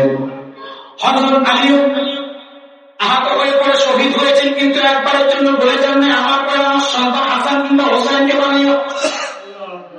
হযরত আলী দুনিয়া থেকে বিদায় নিয়েছে, কিছুদিন হোসেন কিছুদিন হাসান খেলাফতের দায়িত্ব পালন করেছে। তারপর পরে সাহাবায়ে কেরাম হযরত আমির মুআবিয়া রাদিয়াল্লাহু তাআলা সাহাবায়ে কেরামদের মধ্যে বয়োজ্যেষ্ঠ সাহাবী ছিল, অনেক সম্মানিত সাহাবী ছিল, কাতে ওহী ছিল।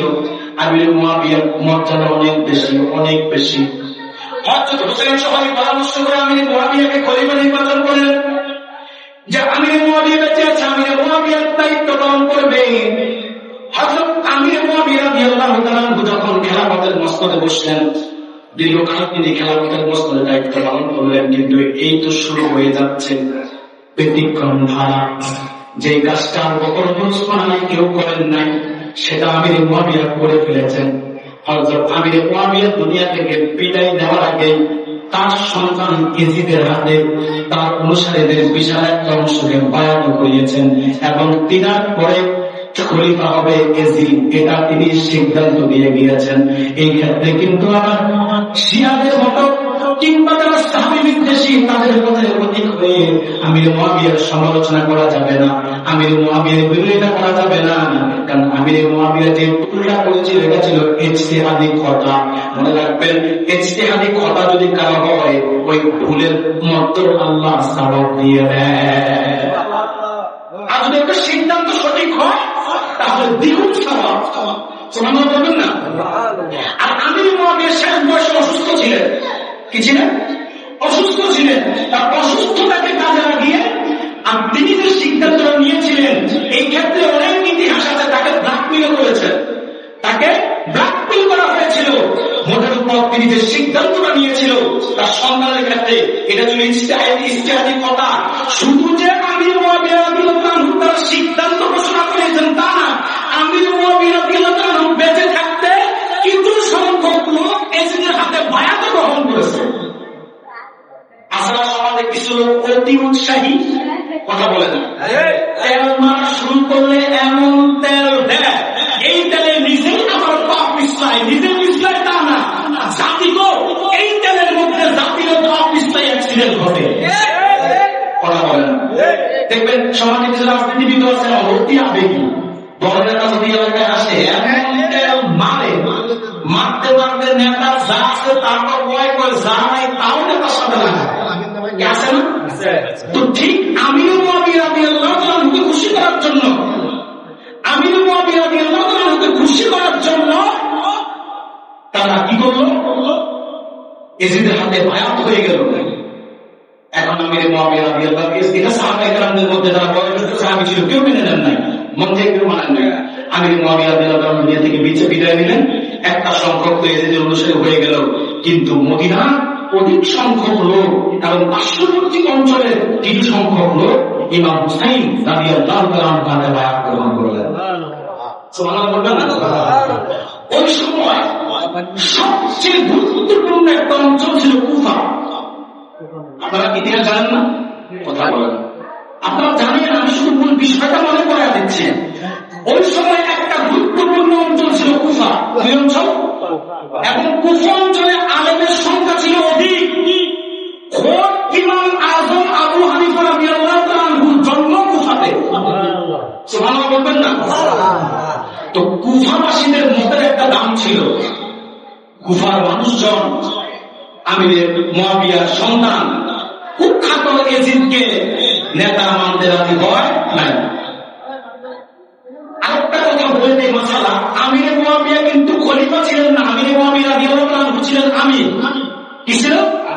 ইসলামের পঞ্চম খলিফা বলা হতো ওমর ইবনে আব্দুল আজিজকে। তাকে বলা হতো ওমর ইবনে আব্দুল আজিজকে বলা হতো ইসলামের পঞ্চম খলিফা। আর আমির মুআবিয়া রাদিয়াল্লাহু তাআলা আনহুকে খলিফা বলা হতো না, বলা হতো কি? আমির বলা হতো। এখন এজিদকে আমির হিসাবে কুফাবাসীরা মেনে নিতে পারেন। আর তখন কুফার গভর্নর ছিল ওবায়দুল্লাহ বিন জিয়াদ। কে ছিল? ওবায়দুল্লাহ বিন জিয়াদ। কুফাবাসীরা ইমাম হোসেন রাদিয়াল্লাহু তাআলা আনহুর কাছে চিঠি লিখতে লাগলো যে রাসূলুল্লাহ নবী, আমরা আপনার কাছে বায়াত গ্রহণ করতে চাই। আমরা এজিদের মতো একটা মুক্ত পাইকে, তাকে মুক্ত পাইকে আমরা আমির হিসাবে মানতে পারি না। কারণ গাড়ির ড্রাইভার ড্রাইভিং সিটে যদি মাতাল বসে, ওই গাড়ি কি রাস্তায় থাকবে না খালে যাবে? যে বলে খালে যাবে।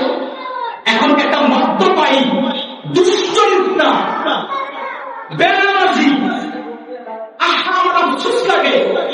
এদেশের কিছু আলেম, কিছু পীরজাদা সাহেব এজিদের এত প্রশংসা করে, তো এজিদ নাকি 100 টাকা নামাজ পড়তো। এজিদকে বলা দিয়ে আরে ভাই, সব বিষয়ে রাদিয়াল্লাহু তাআলা আনহু বলতে একটু রুচিগত ব্যাপার আছে। যেখানে সাহাবায়ে কেরাম যাদের উপর আল্লাহ রাজি, যাদের উপর আল্লাহ খুশি, তাদেরকে তো রাদিয়াল্লাহু তাআলা আনহু বলা হয়। এজিদ তো আরো ভক্ত, তার ক্ষেত্রে কোনো রুচিশীল বিবেকবান ইমানদার মানুষ রাদিয়াল্লাহু তাআলা আনহু বলতে পারে। আর ওই তিনটাকে ওরা দালালি করে, এদের আসলে চরিত্র না। এরা দেখবেন কখন এই তালে কখন ওই তালে, এরা সব দিকে হাওয়া দেয়, এরা হাওয়া থেকে পাওয়া তোলে, কথা বলে না। এরা সব দিকে বাতাস দেয়, এদের পাঙ্খা বাতাস সবাই খাইছে, কথা বলে না। এদের পাঙ্খা বাতাস কম বেশ সবাই খাইছে। এদের পাঙ্খার কাজই হলো বাতাস দেওয়া। সপ্তাহে 15.5 বছর অন্যদেরকে বাতাস করছে, কথা বলে না। মাঝখানে খুব কম্বি করছে, আবার ফেব্রুয়ারি মাসের নির্বাচনের পর থেকে আরেক দলকে বাতাস করা শুরু করছে। এই হচ্ছে তাদের কাজ। এরা যে কখন কি বলে আর কি করে আল্লাহ জানে।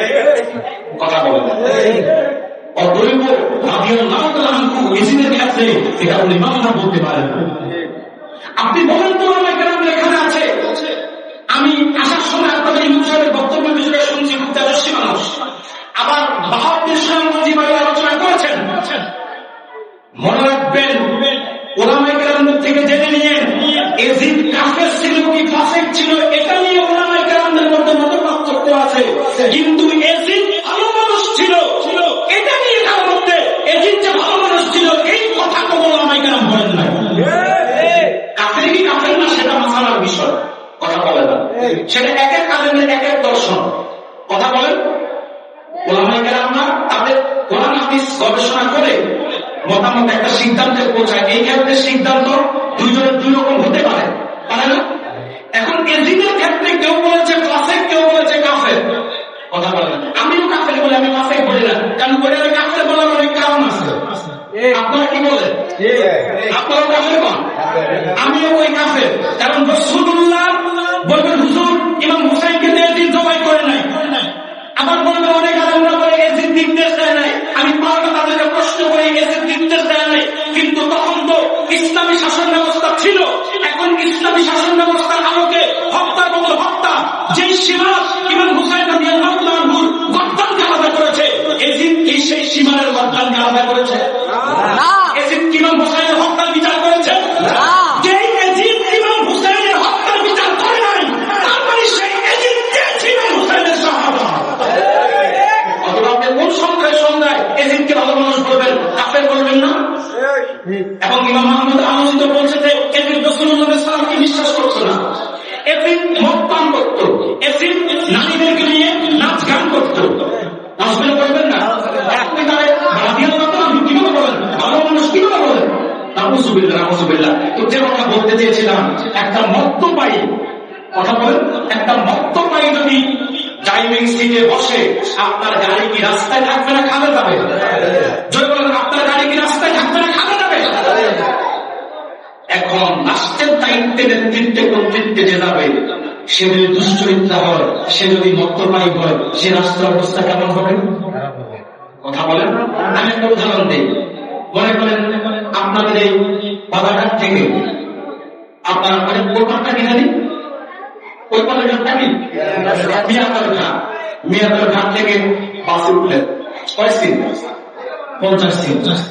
এখন 10 জন মুহাদ্দিস বসা যাত্রী, 10 জন পীর সাহেব, 10 জন মুফাসসির, 10 জন মুফতি, আর 10 জন হচ্ছে বড় বুজুর্গ ব্যক্তি। কয়জন হলো? 50 জন। এখন যাত্রী 50 জনে কি ভালো না খারাপ? ভালো। এখন যে ড্রাইভার, ওই ড্রাইভার হয়েছে মদখোর, মাতাল। এখন এই পীর সাহেব তসবিহ চলতেছে, দরবেশ তিনি অধিবাদায় করতেছেন, মুহাদ্দিস সাহেব হাদিসের চিন্তা করতেছেন, মুফাসসির সাহেব কোরআন নিয়ে চিন্তা করতেছে, মুফতি সাহেব মাসালা নিয়ে চিন্তা করতেছে, সবাই তো সওয়াবের কাজ করতেছে গাড়িতে বসে, কিন্তু ড্রাইভার বসা মাতাল। গাড়ি কি রাস্তায় থাকবে নাকি আপনাদের পাশে জাদুপাড়া নদীতে গিয়ে পড়বে? নদীতে গিয়ে পড়বে না? ঠিক উম্মতের অসংখ্য ভালো মানুষরা যে স্টেজে আছে, যেখানে অসংখ্য রাসূলুল্লাহ সাহাবায়ে কেরাম এখনো বেঁচে আছে, খোদ ইমাম হুসাইন রাদিয়াল্লাহু আনহুর মতো ব্যক্তি আছে, সেখানে এজিদের মতো ব্যক্তির নেতৃত্বকে কুফাবাসীরা মেনে নিতে পারে না। এখন তারা ইমাম হুসাইনের কাছে চিঠি লিখতেছে যে আপনি আসেন, আমরা আপনার কাছে বায়াত গ্রহণ করবো। একটা, দুইটা, তিনটা, চারটা, হাজার স্মৃতি ইমাম হুসাইনের কাছে গেল। কারণ এত কুফা তো মদিনা শরীফের কাছে অনেক দূরে, এখন এত আদালত আসা তো সম্ভব না। তারা মানে ইমাম হুসাইন একা গেলেই তারা বায়াত হওয়ার সুযোগ পেয়ে যায়। পরিস্থিতি যাচাই করার জন্য ইমাম হুসাইন রাদিয়াল্লাহু আনহু তার কাছে মুসলিম জাকিরকে পাঠালেন, যাও দেখে আসো কুফাবাসীরা যে চিঠি লিখতেছে আসলে তাদের কি চিঠির ভাষা আর মনের ইচ্ছা কি এক কিনা, পরিস্থিতি দেখে আসো। মুসলিম জাকির যখন গেলেন, গিয়ে দেখতেন অধিক আগ্রহে কুফাবাসীরা ইমাম হুসাইনকে পাওয়ার জন্য অপেক্ষা করতেছে, অধিক আগ্রহে আবেগ আপ্লুত হয়ে আছে। কখন আসবে রাসূলুল্লাহ ঘড়িটার টুকরা হাতি, আর ইমাম হুসাইনের হাতে হাত দিয়ে বায়াত গ্রহণ করবে, অধিক আগ্রহে তারা অপেক্ষা করতেছে। এই পরিস্থিতি দেখে, পরিবেশ দেখে মুসলিম জাকির চিঠি লিখলেন ইমাম হুসাইনের কাছে, ইমাম হুসাইন আপনার জন্য হাজার হাজার প্রবাসী অপেক্ষা করতেছে, আপনি কুফায় আসতে পারেন। এবং এই পরিবেশ, এই পরিস্থিতিতে কুফায় দ্রুত আসা আপনার বড্ড প্রয়োজন। ইমাম হুসাইনের কাছে চিঠি লিখলেন। হযরত হুসাইন রাদিয়াল্লাহু তাআলা চিঠিও হাতে পেয়ে গেলেন, প্রস্তুতি গ্রহণ করতে লাগলো আসার জন্য। আব্দুল্লাহ ইবনে আব্বাস বেঁচে ছিল, আব্দুল্লাহ ইবনে ওমর বেঁচে ছিল, আবু সাঈদ খুদরি সহ অসংখ্য সাহাবায়ে কেরাম ছিল। সাহাবীরা বললেন, হুসাইন, কুফাবাসীরা যতই ভালো মানুষ হোক না কেন, তাদের একটা স্বভাব আছে, গাদ্দারির স্বভাব।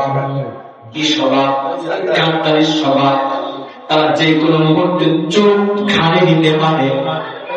সমাজ এমন কিছু মানুষ। আর ইরাকের মানুষ যে গাদ্দার, সেই প্রমাণগুলো আপনারা দেখেছেন প্রেসিডেন্ট সাদ্দামের সময়। কথা বলেন, প্রেসিডেন্ট সাদ্দামের ক্ষেত্রে তো বোঝা গেছে ইরাকের মানুষ কেমন গাদ্দার। তো এরা ইমাম হুসাইনের সাথে গাদ্দারি করবে, এটা সাহাবায়ে কেরামরা অনুধাবন করতে পেরেছে। আব্দুল্লাহ ইবনে আব্বাস বাধা দিয়েছে। শুধু তাই না, আব্দুল্লাহ ইবনে ওমর বাধা দিয়েছে, আবু সাঈদ খুদরি বাধা দিয়েছে, অসংখ্য সাহাবায়ে কেরাম বলেছে, ইমাম হুসাইন আপনি যাবেন না, আপনি যাবেন না, তারা আপনার সাথে গাদ্দারি করবে, আপনি যাবেন না। কিন্তু ইমাম হুসাইন রাদিয়াল্লাহু তাআলা আনহু ওই যে চিঠি পেয়ে নানা উম্মতদেরকে পথের দিশা দেওয়ার জন্য ইমাম হুসাইন রাদিয়াল্লাহু তাআলা আনহু থাকতে পারলেন না। একজন নয়, দুইজন নয়, তার পরিবারের সদস্যরা সহ 78 জনের কাফেলা নিয়ে রওনা হলেন কুফার উদ্দেশ্যে। এই খবর এজিদের কাছে চলে গেল। এজিদ শোকস করলো ওবায়দুল্লাহ বিন জিয়াদকে, সে তখন গভর্নর। ওবায়দুল্লাহ বিন জিয়াদকে বলল, এই পরিস্থিতির সম্মান, যারা এই নেতৃত্ব দিচ্ছে ইমাম হুসাইনকে তারা আনার জন্য নিমন্ত্রণ করেছে, তারা নেতৃত্ব দিচ্ছে, তাদেরকে শেষ করে দাও। প্রথমে শহীদ করা হয়েছে মুসলিম ইবনে আকিলকে, তার সাথে তার ছোট্ট দুই সন্তান ছিল, তাদেরকে শহীদ করা হয়েছে। মুসলিম ইবনে আকিলকে যারা জায়গা দিয়েছে, তাদেরকে শহীদ করা হয়েছে। এরপরে মানুষদেরকে শহীদ করে রক্তের বন্যা বইয়ে দিচ্ছে। খবরটা ইমাম হুসাইনের কাছে কেউ পৌঁছাতেও পারছে না। ইমাম হুসাইন তো আস্তে আস্তে সামনের দিকে অগ্রসর হচ্ছে। এজিদের নির্দেশ ছিল ইমাম হুসাইন যেন কুফা পর্যন্ত না আসতে পারে।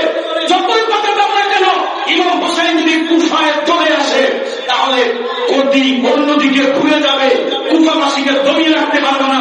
ইমাম হুসাইন কুফায় আসার আগেই তার পথকে গতিকে গতিরোধ করো, তার পথকে আটকাও, তাকে কুফা পর্যন্ত আসতে দেওয়া যাবে না। ইমাম হুসাইন সামনে আসে, ওবায়দুল্লাহ বিন জিয়াদের নির্দেশে, সীমানের নেতৃত্বে একজন নয়, দুইজন নয়, 4000 লোক নিয়ে তারা সামনের দিকে অগ্রসর হচ্ছে। পোরাতের তীরে কারবালা ময়দান যেখানে, সেখানে যে ট্রাজেডি যেখানে হয়েছিল, সেখানে ইমাম হুসাইনের পথকে রুদ্ধ করেছিল। ইমাম হুসাইন সামনের দিকে অগ্রসর হতে চাইলে তারা আর সামনে বাড়াতে যায় না। না, ইমাম হুসাইন আর একবার সামনে যেতে পারবেন না। রসুল্লাহ নাতির সামনে তারা শীষের প্রাচীরের মতো দাঁড়িয়ে গেল। ইমাম হুসাইন রাদিয়াল্লাহু তাআলা সেখানে তাবু গাড়লেন, তার সঙ্গীদেরকে নিয়ে সেখানে আশ্রয় গ্রহণ করলেন, সেখানে জায়গা করে থাকলেন। যে খাবার পানি ছিল সাথে, চামড়া মশল করে পানি ছিল, যে কিছু খাবার ছিল সব শেষ হয়ে গেল। সবাই পানি পানি করতেছে। অনেক লম্বা ইতিহাস। যখন যুদ্ধের ঘোষণা আসলো, যুদ্ধ শুরু হলো। শুধু তাই না, প্রতারক, বেঈমান, তার বিদ্বেষে পোরাতের পানি পর্যন্ত ইমাম হুসাইনকে স্পর্শ করতে দেয় নাই, পোরাতের পানি পর্যন্ত পান করতে দেয় নাই। ইমাম হুসাইন রাদিয়াল্লাহু আনহু যখন দেখলেন পরিস্থিতি খুব কঠিন, ইমাম হুসাইন বলল, ঠিক আছে, তোমরা যেহেতু আমাকে কুফায় যেতেই দিবা না, তোমরা আমাকে মদিনায় ফিরে যেতে দাও। বলল না, আপনি মদিনায় ফিরে যেতে পারবেন না, আপনি এজিদকে নেতা হিসেবে মেনে নেন, আপনি এজিদের হাতে বায়াত গ্রহণ করতে হবে। বলছে, ঠিক আছে, যদি আমাকে মদিনায় ফিরে যেতে না দাও, তাহলে আমাকে এজিদের কাছে দামেস্কে যেতে দাও। আমি সেখানে গিয়ে এজিদকে জিজ্ঞেস করবো, আল্লাহ পোরাতের পানি ফাঁকা দিয়ে আটকানোর ক্ষমতা এজিদকে কে দিয়েছে? বলছে না, আপনি দামেস্ক যেতে পারবেন না। আপনার সামনে এখন মদিনায় ফিরার পথ নাই, কুফায় যাওয়ার পথ নাই, আপনার সামনে এখন দামেস্কে যাওয়ার পথ নাই। আপনার একটাই রাস্তা, সেটা হলে এজিদকে মেনে নেন। নেতা হিসাবে ইমাম হুসাইন বলল, না না, আমি এজিদকে নেতা হিসেবে মেনে নিব না। কারণ কোন মুসলমান কোন বেঈমানকে নেতৃত্বে মানতে পারে না।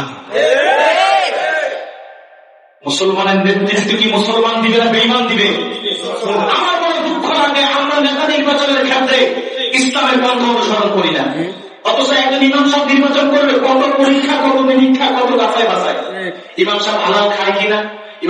দাড়ি ঠিক আছে কিনা, চুল ঠিক আছে কিনা, হাঁটা ঠিক আছে কিনা, পোশাক ঠিক আছে কিনা, কথা বলে না।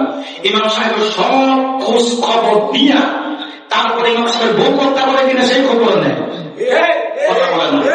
সব খোঁজ খবর দিয়া এরপরে ইমাম সাহেব নির্বাচন করে। আচ্ছা বলেন তো ভাই, আপনার মসজিদে যে মাসে 10-15 টাকা কালেকশন হয়, এই ক্যাশ কি ইমাম সাহেবের কাছে? কথা বলে না। এই ক্যাশ ইমাম সাহেবের কাছে? যার কাছে আপনার সমাজের 10 টাকা আমানত বাড়িতে নাই, তাকে নির্বাচন করার ক্ষেত্রে আপনারা কত কিছু খুঁজেন, কিন্তু যার কাছে আপনার ওয়ার্ড, আপনার ইউনিয়ন, আপনার উপজেলা, আপনার রাষ্ট্রের মাঝে নেতৃত্ব, কর্তৃত্ব, 18 কোটি মানুষের ভাগ্য যারা নির্ধারণ করে, তাদের জন্য নির্ধারণ করে কোটি কোটি টাকা তাদের হাতের উপর দিয়ে জনগণের জন্য বরাদ্দ হয়, তাদেরকে নেতৃত্বে নির্বাচন করতে তো আপনারা ভালো মানুষ যাচাই করেন না। কত টাকা দরকার ছিল, দল থেকেই হোক, দল নিয়ে আমার মাথা ব্যথা নাই। একটা মানুষ স্বাধীন ভূখণ্ডে যে কোনো দল করতে পারে, কথা বলেন, করতে পারে, আগেও করেছে, এখনো করে, ভবিষ্যতেও করবে, কথা বলেন না কেন? এই দেশে শেষ বলতে কিছু আছে? কথা বলেন না। এই দেশে শেষ বলতে কিছু আছে? শেষ বলতে কিছু নাই। এখন আমি যেটা বুঝাতে চেয়েছি, ছাত্র যেটাই হোক, কিন্তু আপনি নেতৃত্বের ক্ষেত্রে ভালো মানুষকে নির্বাচন করবেন, এটাই হচ্ছে ইসলামের নীতি, এটাই হচ্ছে আপনার কাছে আমানত। এখন ইমাম হুসাইন রাদিয়াল্লাহু তাআলার মতো ব্যক্তি ইয়েজিদের মতো রংপট্টি নেতা মানতে পারে? যে বলেন পারে? ইমাম হুসাইন রাদিয়াল্লাহু তাআলা বললেন, না, আমি ইয়েজিদের হাতে বায়াত গ্রহণ করব। যুদ্ধের তামাম বাঁচলো, একের পর এক হত্যা, সাহাবা শহীদ করতে লাগলো, একের পর এক ইমাম হুসাইন রাদিয়াল্লাহু তাআলা সঙ্গীদেরকে শহীদ করতে করতে করতে করতে করতে করতে আহা, ছোট্ট শিশুটা আলিয়াসগরকে মুখের মধ্যে এক ফোঁটা পানি পান করতে দেয় নাই, বরং তীরবৃত্ত করে দিয়েছে, রক্তে লাল হয়ে গেছে তার শরীর। ইমাম হুসাইন রাদিয়াল্লাহু তাআলা বলেছিল তার স্ত্রীকে, শোনো, আমি পুরাতের পানি তার মুখে দিতে পারি নাই, কিন্তু জান্নাতের পানি তার জন্য অপেক্ষা করতেছে। শুধু তাই না, ইমাম হুসাইন রাদিয়াল্লাহু তাআলা সেদিন রোজা রেখেছিলেন। সন্ধ্যাবেলা ইমাম হুসাইন রাদিয়াল্লাহু তাআলা শহীদ করেছিল কি কঠিন ভাবে। ইমাম হুসাইন রাদিয়াল্লাহু তাআলা মস্তককে প্রথমত দেখে তো তীরবিদ্ধ হয়েছিল, সীমা ইমাম হুসাইন রাদিয়াল্লাহু তাআলা মস্তককে দেহ থেকে আলাদা করে দিয়েছে। শুধু কি তাই, ইমাম হুসাইন নবী একটা মানুষকে শুধু হত্যা করছে তা না, শহীদ করছে তা না, তার মাথাটাকে ফুটবলের মতো লাঠি মারতে মারতে মারতে মারতে মানুষকে পর্যন্ত এনেছে। অথচ ইমাম হুসাইন রাদিয়াল্লাহু তাআলা কুপার বলেন, গান মুবারক বলেন, ঠোঁট মুবারক বলেন, দেহ এমন একটা অংশ ছিল যেটা আমার মুরতাবি আগে ছিল না। ইমাম হুসাইন রাদিয়াল্লাহু তাআলা মাথাটাকে শুধু দেহ থেকে আলাদা করেছে তা না, দেহটাকে শুধু তীরবিদ্ধ করেছে তা না, ইমাম হুসাইন রাদিয়াল্লাহু তাআলা মস্তককে লাঠি মারতে মারতে ফুটবলের মতো এজিদের কলমের সামনে তামেশকে এনেছেন। এজিদ তার হাতের লাঠি দিয়ে ইমাম হুসাইন রাদিয়াল্লাহু তাআলা মাথার মধ্যে ঘুষাচ্ছে আর বলেছে যে, হুসাইনের নানা মুহাম্মদ সাল্লাল্লাহু আলাইহি সাল্লাম বদর যুদ্ধে অসংখ্য কাফেরকে শহীদ করেছে, আজকে হুসাইনকে হত্যা করে আমি তার পূর্বপুরুষদের বদলা নিয়েছি। বলেন, শুধু ইমানদার যেন কোন সুস্থ বিবেক সম্পূর্ণ লোক এজিদকে মুসলমান করতে পারে না।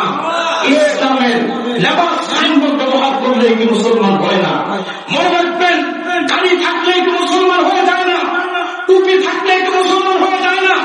মনে রাখবেন, ইসলাম এটাকে হৃদয়ে ধারণ করতে হয় এবং বাহ্যিকভাবে সেটাকে প্রকাশ করতে হয়। আজকে বড় দুঃখ লাগে আমার, তারা এজিদের দালালি করে। তোমাদেরকে বলছি, রাখো তোমার সন্তানটার নাম এজিদ। মুসলমান তো বাদ দিলাম, কোন একটা হিন্দু বাচ্চার নাম এজিদ রাখবে না, বলেন না। মুসলমানের কথা বাদ দিলাম, কোন একটা হিন্দু বাচ্চার নাম এজিদ রাখা হবে না। কেমনে সেই এজিদের জন্য মায়া দেখাও, কেমনে সেই এজিদের জন্য দরদ দেখাও। মনে রাখবেন, এজিদ সেই ইসলামের সাথে চূড়ান্ত গাদ্দারি করেছে, ইসলামের শাসন ব্যবস্থাকে সে চুরমার করে দিয়েছে।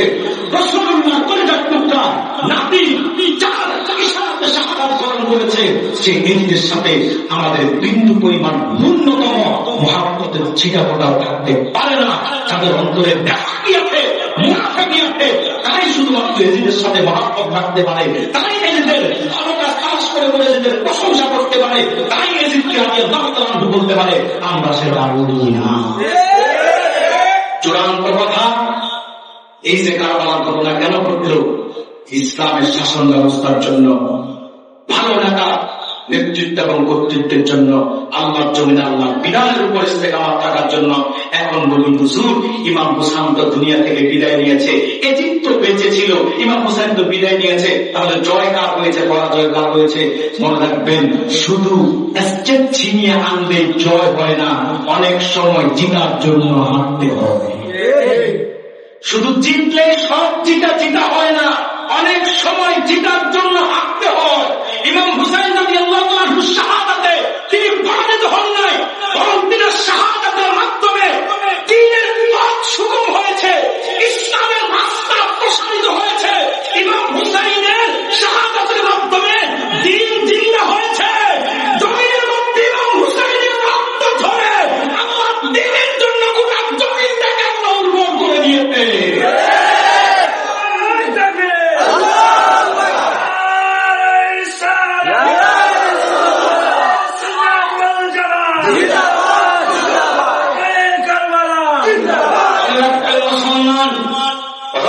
মুসলমানদের রক্ত যেখানে ধরে সেখানে দিন বিজয়ী হয়। ইতিহাস সাক্ষ্য দেয়, আল্লাহ হাবিবের নূরের জামানা থেকে শুরু করে সাহাবায়ে কেরাম যেখানে রক্ত ঝরিয়েছে সেখানেই আল্লাহর দিন বিজয় হয়েছে। ইমাম হুসাইনের শাহাদাতের মাধ্যমে দিন উজ্জীবিত হয়েছে। ইমাম হুসাইন রাদিয়াল্লাহু আনহু শিক্ষা দিয়ে গিয়েছে, দ্বীনের উপর, সত্যের উপর, ইনসাফের উপর, ন্যায়ের উপর ইস্তেকামত থেকে কল্লা দিলে পরাজিত হয় না, বিজয় হয়ে যায়। মৃত্যুবরণ করলেও বীর থাকা যায়, কোটি কোটি মানুষের অন্তরে থাকা যায়। আজও যারা ইমাম হুসাইন রাদিয়াল্লাহু আনহুর পথ অনুসরণ করে দ্বীনের উপর, ইসলামের উপর ইস্তেকামত থেকে বেঈমানের মোকাবেলা করে রক্ত ঝরাবে, ওনার কসম কিয়ামত একদিন আগে হলো সেখানে দিন বিজয়ী হবে। সেই জন্য সারা দুনিয়ার মুসলিম উম্মাহকে বলবো, রক্তাক্ত হচ্ছেন, নির্যাতিত হচ্ছেন, নিপীড়িত হচ্ছেন, আপনারা হতাশ হবেন না। যেখানে রক্ত সেখানে দিনে বিজয় হয়েছে। আজকে ফিলিস্তিনে মুসলমানদের রক্ত ঝরছে, বাইতুল মুকাদ্দাস রক্তে রঞ্জিত হচ্ছে। আমার বিশ্বাস সেদিন বেশি দূরে নয়, ইসলামের বিজয় হবে এবং বাইতুল মুকাদ্দাস মুসলমানদের দখলে আসবে। এবার আসেন পার্শ্ববর্তী দেশ হিন্দুস্তান, আপনাদের পাশে না দূরে, আমাদের থেকে তো আপনাদের বেশি কাছে। কথা বলেন না কেন? মুখে দিলে দেখা যায়। তবে তারা আমাদের বন্ধু না শত্রু? চলে বলেন, তারা আমাদের কি বন্ধু না শত্রু? মুসলমানদের তারা শত্রু, বন্ধু না। দেশের বন্ধু হতে পারে, সেটা ভিন্ন বিষয়, সেটা পররাষ্ট্রনীতির ক্ষেত্রে। কিন্তু মুসলমানদের সাথে বেঈমানের বন্ধুত্ব হতে পারে না। এই জন্য আমি, কেউ রাগ করেন না, আবার কেউ বেশি খুশিও হবেন না। আপনাদের দেশের বর্তমান প্রধানমন্ত্রী, তার প্রথম সফরটা ভারত না রাখাতে আমি বেশি খুশি হয়েছি। কথা বলে না, তিনি প্রধানমন্ত্রী হওয়ার পরে বিদেশিদের আমন্ত্রণে যায় না। অনেকে ভাবছিল যে তিনি ভারত যাবে, আর গেলে একটা পক্ষে সুবিধাও হইত। আসলে কিছু দিল্লি না ঢাকা, কথা বলে না। আমার বড় কষ্ট লাগে, তোমরা শুধু দিল্লি না ঢাকা স্লোগান দাও, একটা বার শুনলাম না বলতে যে ওয়াশিংটন না ঢাকা। কথা বলেন না কেন? একটা বার বলে না করাচি না ঢাকা। কথা বলেন না কেন?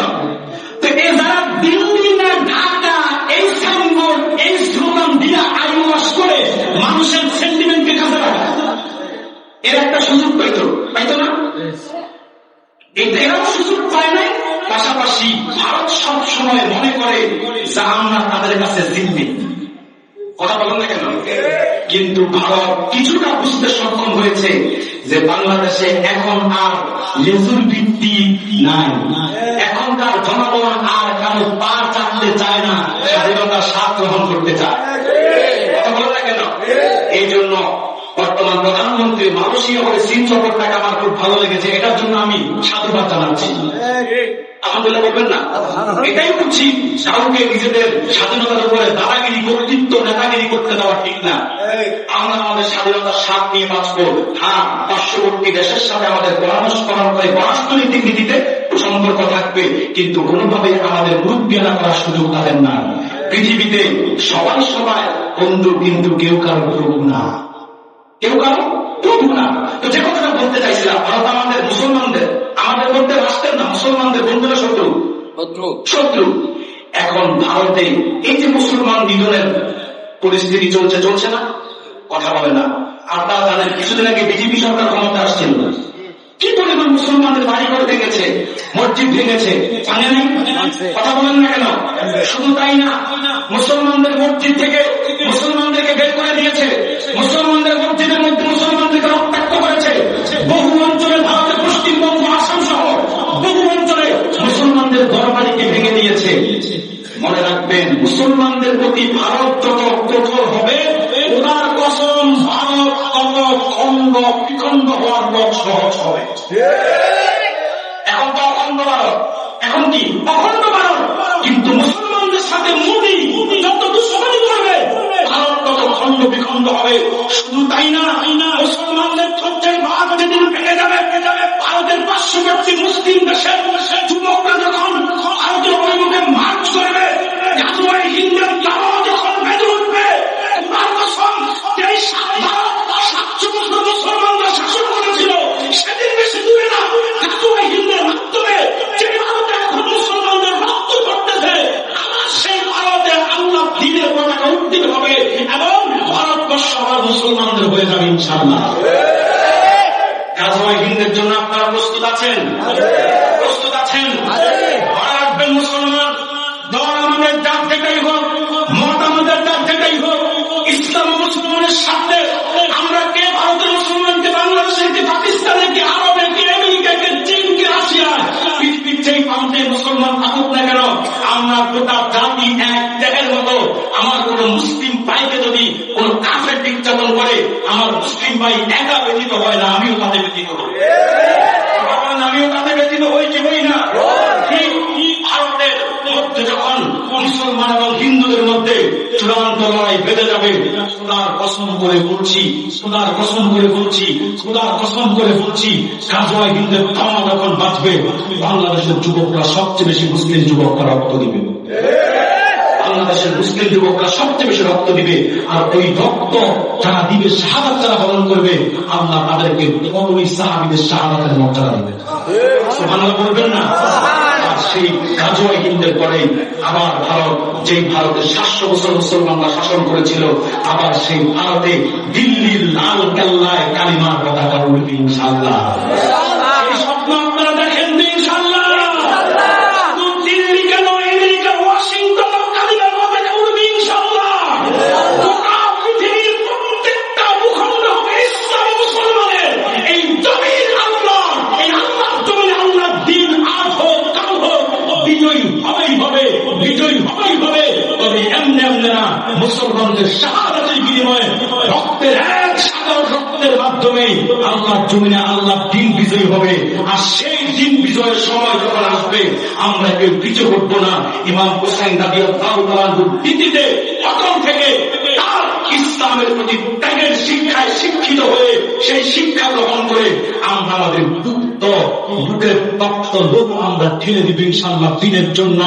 প্রাণ দিব, মাল দিব, শাহাদাতের পেয়ালায় সোপান পান করবো। তারপরে দিনের প্রতি ইস্তেকামত থাকবে, এটাই কালাম শিক্ষা। আমার কথাকে কষ্ট পেয়েছেন? রাগ করেছেন কেউ? আমি কি কাউকে খুশি করার জন্য কিছু বেশি বলে ফেলেছি?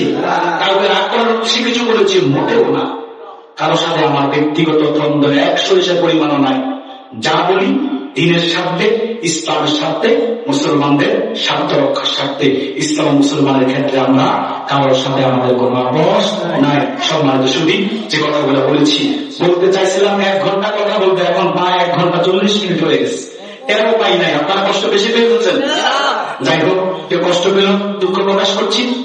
আমি অনেক লম্বা সময় হয়ে গেছে, মিলাদ বাকি আছে, মোনাজাত বাকি আছে, কিছু গুরুত্বপূর্ণ কথা বাকি আছে। মোটের উপর সব মিলিয়ে যা কিছু বলেছি আমি কি বুঝাতে পেরেছি আপনাদেরকে? আলহামদুলিল্লাহ বলেন। আমাদেরকে আশীর্বাদ তাৎপর্য বুঝার তৌফিক দান করে বলি আল্লাহ আমিন। কারবালার প্রকৃত শিক্ষায় শিক্ষিত হয়ে ইসলামের জন্য ত্যাগ স্বীকার করার মতো নিবেদিত প্রাণ হওয়ার তৌফিক আল্লাহ আমাদের দয়া করে ভিক্ষা দিই বলি আল্লাহ আমিন। সাল্লাল্লাহু আলাইহি ওয়া সাল্লাম রাসূলুহুন নবিয়্যুল কারীম ওয়া নাহনু আলা যালিকা মিনাশ শাহিদিন ওয়া শাকিরিন ওয়া আলহামদুলিল্লাহি রাব্বিল আলামিন। এখন আমি গুরুত্বপূর্ণ দু তিনটা বিষয়ে সংক্ষেপে একটু কথা বলে দিচ্ছি আপনাদেরকে। প্রথম কথা হচ্ছে, আমরা মুসলমান না? মুসলমান না? বেদিনের প্রতি আমাদের ভালোবাসা থাকবে না ঘৃণা থাকবে? শুনেন, সবাই একটু মনোযোগ দিয়ে কথাটা শুনতে হবে।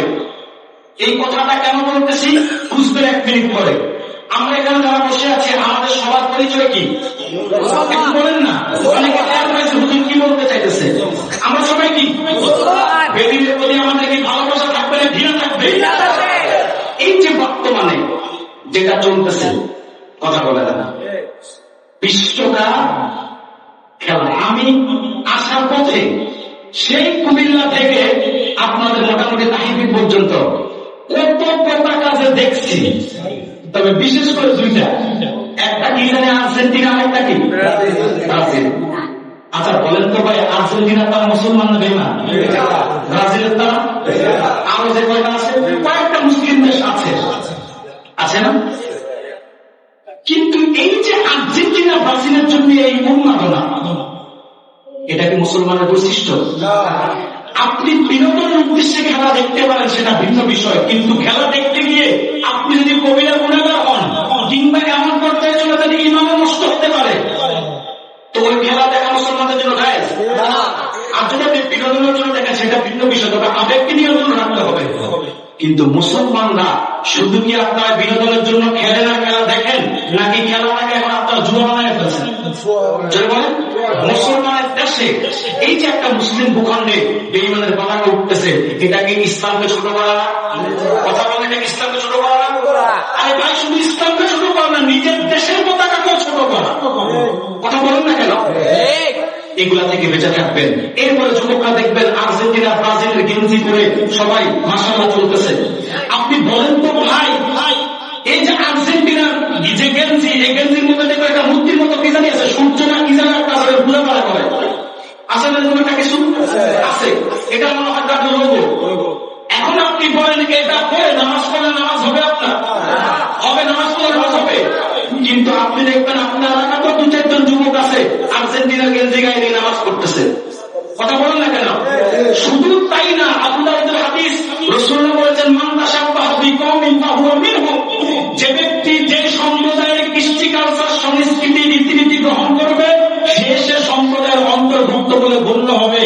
আজকে যারা আর্জেন্টিনা ব্রাজিলের পাগল হইয়া আর্জেন্টিনা ব্রাজিলের জন্য এই অবস্থা, আজকে ফেসবুকে দেখলাম আসার সময় সোশ্যাল মিডিয়া মেয়ে বলতেছে সে নেইমারকে বাইরে বিয়ে করবে, সে মেসিকে তিরস্কার করতেছে, নেইমারকে বিয়ে করার ঘোষণা দিচ্ছে। আপনি বলেন এগুলো উন্মাদনা? এইসব উন্মাদনা ইসলাম সমর্থন করে না, বরং এরা গুনাহগার হচ্ছে। কারো কারো এমন পর্যায়ে যাচ্ছে যে ঈমান নষ্ট হয়ে যাওয়ার মতো কাজ করা করতেছে। আমি যুবকদের পায়ে হাত দিয়ে বলি, যুবক তুমি বিশ্বকাপ খেলা বিনোদনের জন্য দেখো, সেটার জন্য আমি তোমাকে নিষেধ করে যাচ্ছি না, কিন্তু এই খেলা দেখতে গিয়ে তুমি জুয়া ধরবা না, এই পতাকা লাগাতে গিয়ে তোমার মৃত্যু হয়ে যাচ্ছে। কত যুবক কারেন্টের তারে লেগে সে মৃত্যু হয়ে যাচ্ছে, সরাসরি জাহান্নামে চলে যাচ্ছে। কথা বলুন না কেন? এই যে কাজগুলা করতেছেন, ইসলামকে ছোট করতেছেন। আপনার দেশের নাম হয়তো বা অনেকে জানেও না, যে খেলোয়াড়দের জন্য এত পাগল। শুধু তাই না, এক মুসলিম ভাই আরেক মুসলিম ভাইয়ের সাথে বেদিনের দেশের খেলার জন্য মারামারিতে সংঘাতে লিপ্ত হচ্ছে। কথা বলেন না? একটার জন্য মাথা মারি দিচ্ছে। এই বিজাতির এখানেই সফল, এখানেই সাকসেস। মুসলমান তুমি বিজাতিদের এই ষড়যন্ত্রের ফাঁদে পা দিও না। মুসলমান যুবক তুমি বিজাতিদের এই কৃষ্টি কালচার সংস্কৃতি খেলার প্রতি উন্মাদ হয়ে নিজের আদর্শ, নিজের ঈমান আকীদা, নিজের আমলকে নষ্ট করো না। তোমার পায়ে দুটা হাত দিয়ে বলি, তুমি ইসলামের গণ্ডির মধ্যে থেকে তুমি সব করতে পারো, তুমি ইসলামের গণ্ডির বাইরে গিয়ে একটু করার অধিকার ইসলাম তোমাকে দেয় না। কি রাজি আছেন তো? মানবেন তো ইনশাআল্লাহ? এই একটা নসিহত আপনাদের কাছে। দ্বিতীয় আরেকটা নসিহত, ঈমানের উপর ইস্তেকামত থাকার পাশাপাশি আকীদার বিষয়ে সজাগ থাকবেন। রাজি আছেন ইনশাআল্লাহ? মনে রাখবেন, আকীদা ছাড়া ঈমান ঠিক থাকতে পারে না। মুফতি সাহেব আছে আমার ভাই আলাউদ্দিন ভাই, কি আকীদা যদি ঠিক না হয় ঈমান ঠিক থাকে? কথা বলেন। আকীদা যাদের নষ্ট, আকীদা যাদের বড়, আহলুস সুন্নাহ ওয়াল জামাতের সাথে যাদের আকীদা সাংঘর্ষিক, তাদের সাথে আমাদের কোনো মধুর সম্পর্ক থাকতে পারে না। সাবধান, এক্ষেত্রে সজাগ থাকবেন, সতর্ক থাকবেন, নিজেদের আদর্শের ক্ষেত্রে অটুট থাকবেন, ইস্তেকামাত থাকবেন, বেদিন বেঈমানদের ক্ষেত্রে, বাতিল মতামতের ক্ষেত্রে সজাগ থাকবেন, সতর্ক থাকবেন। পারলে তাদেরকে বুঝাই নিজের আদর্শে আনবেন, না পারলে তাদেরকে ঘৃণা করবেন। রাজি আছেন ইনশাআল্লাহ? কিন্তু তাদের সাথে মধুর সম্পর্ক করা যাবে না। আজকে আপনাদের সিলেটে এক লড়াই চলতেছে, সুলতানে বাংলার হযরত শাহজালাল রহমাতুল্লাহ দরগা কেন্দ্রিক। আমি 6 বছর আগে যখন আপনাদের মাহফিলে এসেছিলাম, আমার মনে আছে তখন আমি একটা প্রতিবাদ করেছিলাম। শাহজালাল দরগাকে তখন মাক্কার শিরিক বলা হয়েছিল। সেই প্রতিবাদ আপনাদের তাহিরপুরের এই কোনাচড়ার মাহফিল আমি করেছিলাম। আজও আমি যেহেতু সিলেটে এসেছি, সুলতানে বাংলার পক্ষে কথা বলা এটা আমার নৈতিক দাবি, আর শাহজালালের উত্তরসূরিদের প্রাণের দাবি। আমার কথা হচ্ছে, আমরা ইনসাফ ভিত্তিক কথা বলবো, আমরা কারোর প্রতি অতি আবেগ আপ্লুত হয়ে যাব না। কথা বলেন না কেন? শাহজালাল রহমাতুল্লাহের দরবারে কিছু অতিরঞ্জিত কাজ হয়, এটা আমরা সমর্থন করি না। শাহজালালের দরবারে যে টাকাগুলো আসে, এই টাকাগুলো কিছু মানুষ তার পেটে ঢুকায়, এটাও আমরা বুঝি। কিন্তু আমার কথা হচ্ছে, আমি এটার প্রতিবাদ অতীত করেছি, কারণ আমরা খাঁটি সুন্নি যারা জলপুর ফুটপুরা সাকসিনা সোনাকান্দা ফুলতলি, আমরা মাজারে মান্যত করার পক্ষেই না। কথা বলেন না? আমরা মাজারে মান্যত করার পক্ষেই না। কিন্তু আমার দুঃখটা একটু অন্য অ্যাঙ্গেলে, ব্যতিক্রম। যারা এতদিন শাহজালালের দরগার নাম শুনলে নাক চিৎকাইত, চেহারা কালো করত, রুকুচকে ফেলত, তারা এখন শাহজালালের মাজারের টাকায় এত মজা পেল কেন? কথা বলেন। আমরাও চাই সত্যতা, আপনারা চান না? আমরা চাই শাহজালাল রহমাতুল্লাহের দরগারে তিনার আবেগকে, তিনার প্রতি আবেগকে, ভালোবাসাকে কাজে লাগিয়ে কিছু মানুষ যে টাকাগুলো দিচ্ছে, এই টাকাগুলো তো শাহজালাল রহমাতুল্লাহের কোনো উপকার লাগতেছে, তিনার কোনো কাজে লাগতেছে? আমরা চাই এই টাকাগুলো রাষ্ট্রের পক্ষ থেকে সিলেটের সম্ভ্রান্ত সম্মানিত ওলামায়ে কেরাম এবং স্থানীয় সচেতন নাগরিকদেরকে দায়িত্ব দিয়ে, যে তারা তাদের দায়িত্বে নিয়ে তারা এই টাকাগুলো মসজিদ, মাদ্রাসা, হসপিটাল এগুলোর কাজে লাগায়। তবে ওই মাদ্রাসা না, যেই মাদ্রাসায় শাহজালালের মাজার জিয়ারতের বিরোধিতা করা হয়। আমরা চাই শাহজালাল রহমাতুল্লাহের মাজারে যে টাকাগুলো আসে, এই টাকাগুলো সিলেটের ওলামায়ে কেরাম এবং সচেতন নাগরিককে ঐক্যবদ্ধ হয়ে এই টাকাগুলো জিম্মাদারি দিয়ে শাহজালালের মাজারের পাশে শাহজালালের নামে একটি বিশ্ববিদ্যালয়, ইসলামিক বিশ্ববিদ্যালয় করে স্বতন্ত্র পরিকল্পনা করবে টাকা দিয়ে। কারণ দিন দিয়ে যদি 70 লাখ টাকা আসে, 365 দিন কত কোটি আসবে? একটা না কয়েকটা বিশ্ববিদ্যালয় চলার মতো টাকা আসবে। আর এই কাজে রাখলে মানুষের বেশি দিবে। তবে যারা শাহজালালের মাজার জিয়ারতের বিরোধিতা করে, অন্তত তাদের পেটে এবং তাদের গায়ে যেন এই টাকা না যায়। কিন্তু কি মজা পাইছে এখন? যারা শাহজালালের মাজারের বিরোধিতা করতো, এখন তারা টাকা বলে মজা পায়। টাকার গন্ধ এমন, ভাই আমি দেখছি টাকার গন্ধ কত মানুষের যে নিমক হারাম বানায় ফেলে। দেখেন নাই এদেশে যারা আলিয়া মাদ্রাসার বিরোধিতা করছে, বলছে আলিয়া খালিয়া, বলে নাই? বলছে আলিয়াতে কিছু নাই, সব তাদের মধ্যে। আলিয়াকে তিরস্কার করতো, আলিয়ার নাম শুনতো না, শুনতো তাদের কোন ছাত্র আলিয়া মাদ্রাসায় ভর্তি হলে নাম থেকে বের করে দিত। আলিয়া মাদ্রাসায় পড়াশোনা নাই, আলিয়ার শিক্ষাকে আরাম পর্যন্ত তারা বলেছিল। এখন যখন সরকারি মাদ্রাসায় ইবতেদায়ী এবং দাখিল পর্যায়ে তাদেরকে আপনার ধর্মীয় শিক্ষক হিসাবে নিয়োগ দেওয়ার প্রজ্ঞাপন দাবি করছে, এখন দেখি সব মুরব্বীরা আলহামদুলিল্লাহ দেখে দেখে সরকারকে ধন্যবাদ দিচ্ছে, পোস্ট করতেছে। তার মানে টাকার গন্ধ এমন, টাকার গন্ধ নাকে আসতে বহু আলেম, বহু মুরব্বীও ঠিক থাকতে পারে না। যারা যদি শাহজালালের দরবারে জিয়ারতের বিরোধিতা করছে, মার্কাজ শিরিক করছে, তারা এখন 70 লাখ টাকা দেখা 3 দিনে তাদের মাথা ঘুরে গেছে। সাবধান, শাহজালাল রহমাতুল্লাহ রহমতুল্লাহের মাজার কেন্দ্রিক আরো অনেক ষড়যন্ত্রের আভাস আমরা পাচ্ছি। আমার কাছে একটা মেসেজ আমি পেয়েছি যে শাহজালাল রহমতুল্লাহের মাজারে সেখানে মসজিদের মিলাদ কিয়াম বন্ধের জন্য নাকি একটা ষড়যন্ত্র করা হচ্ছে। সাবধান, সিলেটে সেটা হবে না। এটা সিলেট, কথা বলেন না কেন আপনারা? এটা বাংলার দক্ষিণ অঞ্চল না, এটা বাংলার উত্তর অঞ্চল না, এটা সিলেট।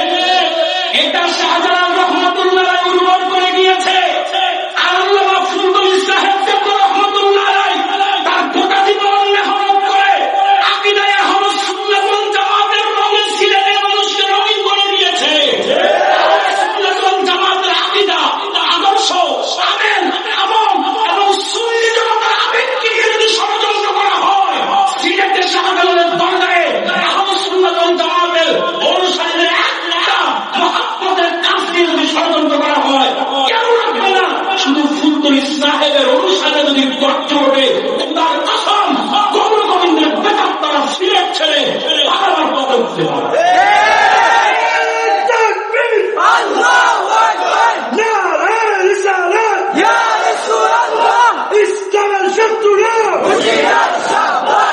সম্মানিত সুধী, অনেক কথা বলে ফেলেছি। কেউ যদি কষ্ট পেয়ে থাকেন ক্ষমা সুন্দর দৃষ্টিতে দেখবেন। নাকি কথাগুলো বলা দরকার ছিল? বলেন, আপনাদেরকে যে ইমাম শাহজালাল শিক্ষা দিয়ে গিয়েছে সেই ইমানে আমি শুধু একটু বালুদের ঘষা দিয়ে গেছি। কথা বলেন না কেন? আর বাকিটা নেতৃত্ব দেওয়ার মতো লক্ষ্য আছে। সিলেটবাসী আপনাদের অভিভাবক আছে, মুরব্বী আছে। ফুলতলী সাহেব রহমতুল্লাহ আজকে বেঁচে নাই। আমি এই কথা আজকে শুধু বলছি তা 2017 সাল থেকে সিলেট আসি, তখন থেকে বলছি ফুলতলী সাহেব বেঁচে নাই, কিন্তু তার যোগ্য উত্তরসূরি আল্লামা হুসামউদ্দিন চৌধুরী এখন বেঁচে আছে। তিনি কাউকে ভয় পায় না। কথা বলেন না কেন? তিনি কাউকে ভয় পায় না। যতদিন পর্যন্ত আল্লামা হুসামউদ্দিন চৌধুরী আল্লামা হুসামউদ্দিন চৌধুরীর মতো ব্যক্তি ফুলতলী সাহেব রহমতুল্লাহের যোগ্য উত্তরসূরি সিলেটে বেঁচে থাকবে, ততদিন পর্যন্ত এই সিলেটে কোন বাতিল মতবাদের বিজয় হবে না। কোন বাতিল মতাদর্শ লোকদের বাতিল মতাদর্শ প্রচার করে কিংবা প্রভাব খাটিয়ে আধিপত্য বিস্তার করবে সেই সুযোগ হবে না ইনশাআল্লাহ। আপনার হাতে সবচেয়ে বড় শক্তি হচ্ছে আঞ্জুমানে আল ইসলাম ও তালামিযে ইসলামিয়া। আমি বিশ্বাস রাখি আল ইসলাম ও তালামিযে ইসলামিয়ার প্রত্যেকটা নেতা কর্মী শক্ত লোহার বুট, তাদেরকে চলমান করার ক্ষমতা পৃথিবীর কোন অপশক্তি নাই। আপনার শত্রুর পরিস্থিতি আমার কাটবেন। শামসুল্লাহ আল্লাহ ফুলতলী সাহেব আদর্শে আদর্শিত হয়ে কিনা রেখে দেওয়া পথ মত দেখানো পথ মতে চলবেন ইনশাআল্লাহ। আমি আশা রাখি যদি আপনারা এই সত্যের পথের প্রতীক হতে পারেন, হক আদর্শের অনুসারী হতে পারেন, এই সিলসিলা রঙে নিজেকে রঙিন করতে পারেন, আপনারা এক একজন ফুলতলী সাহেব রহমতুল্লাহের যোগ্যসূরি হতে পারবেন। মনে রাখবেন, এক এক অঞ্চল থেকে যদি আপনারা দাঁড়িয়ে যান, আজকে ফুলতলী সাহেব রহমতুল্লাহ বেঁচে নাই, অথবা আপনারা যদি তার রঙে রঙিন হয়ে তার আদর্শের থেকে আমার কাটতে পারেন, তা আপনাদের মাধ্যমেই দিনের বিজয়ের সূচনা হবে ইনশাআল্লাহ। কিংবা এই বিজয়ের চূড়ান্ত ধারণান্তে আপনারাই পৌঁছে যেতে পারবেন ইনশাআল্লাহ। কারণ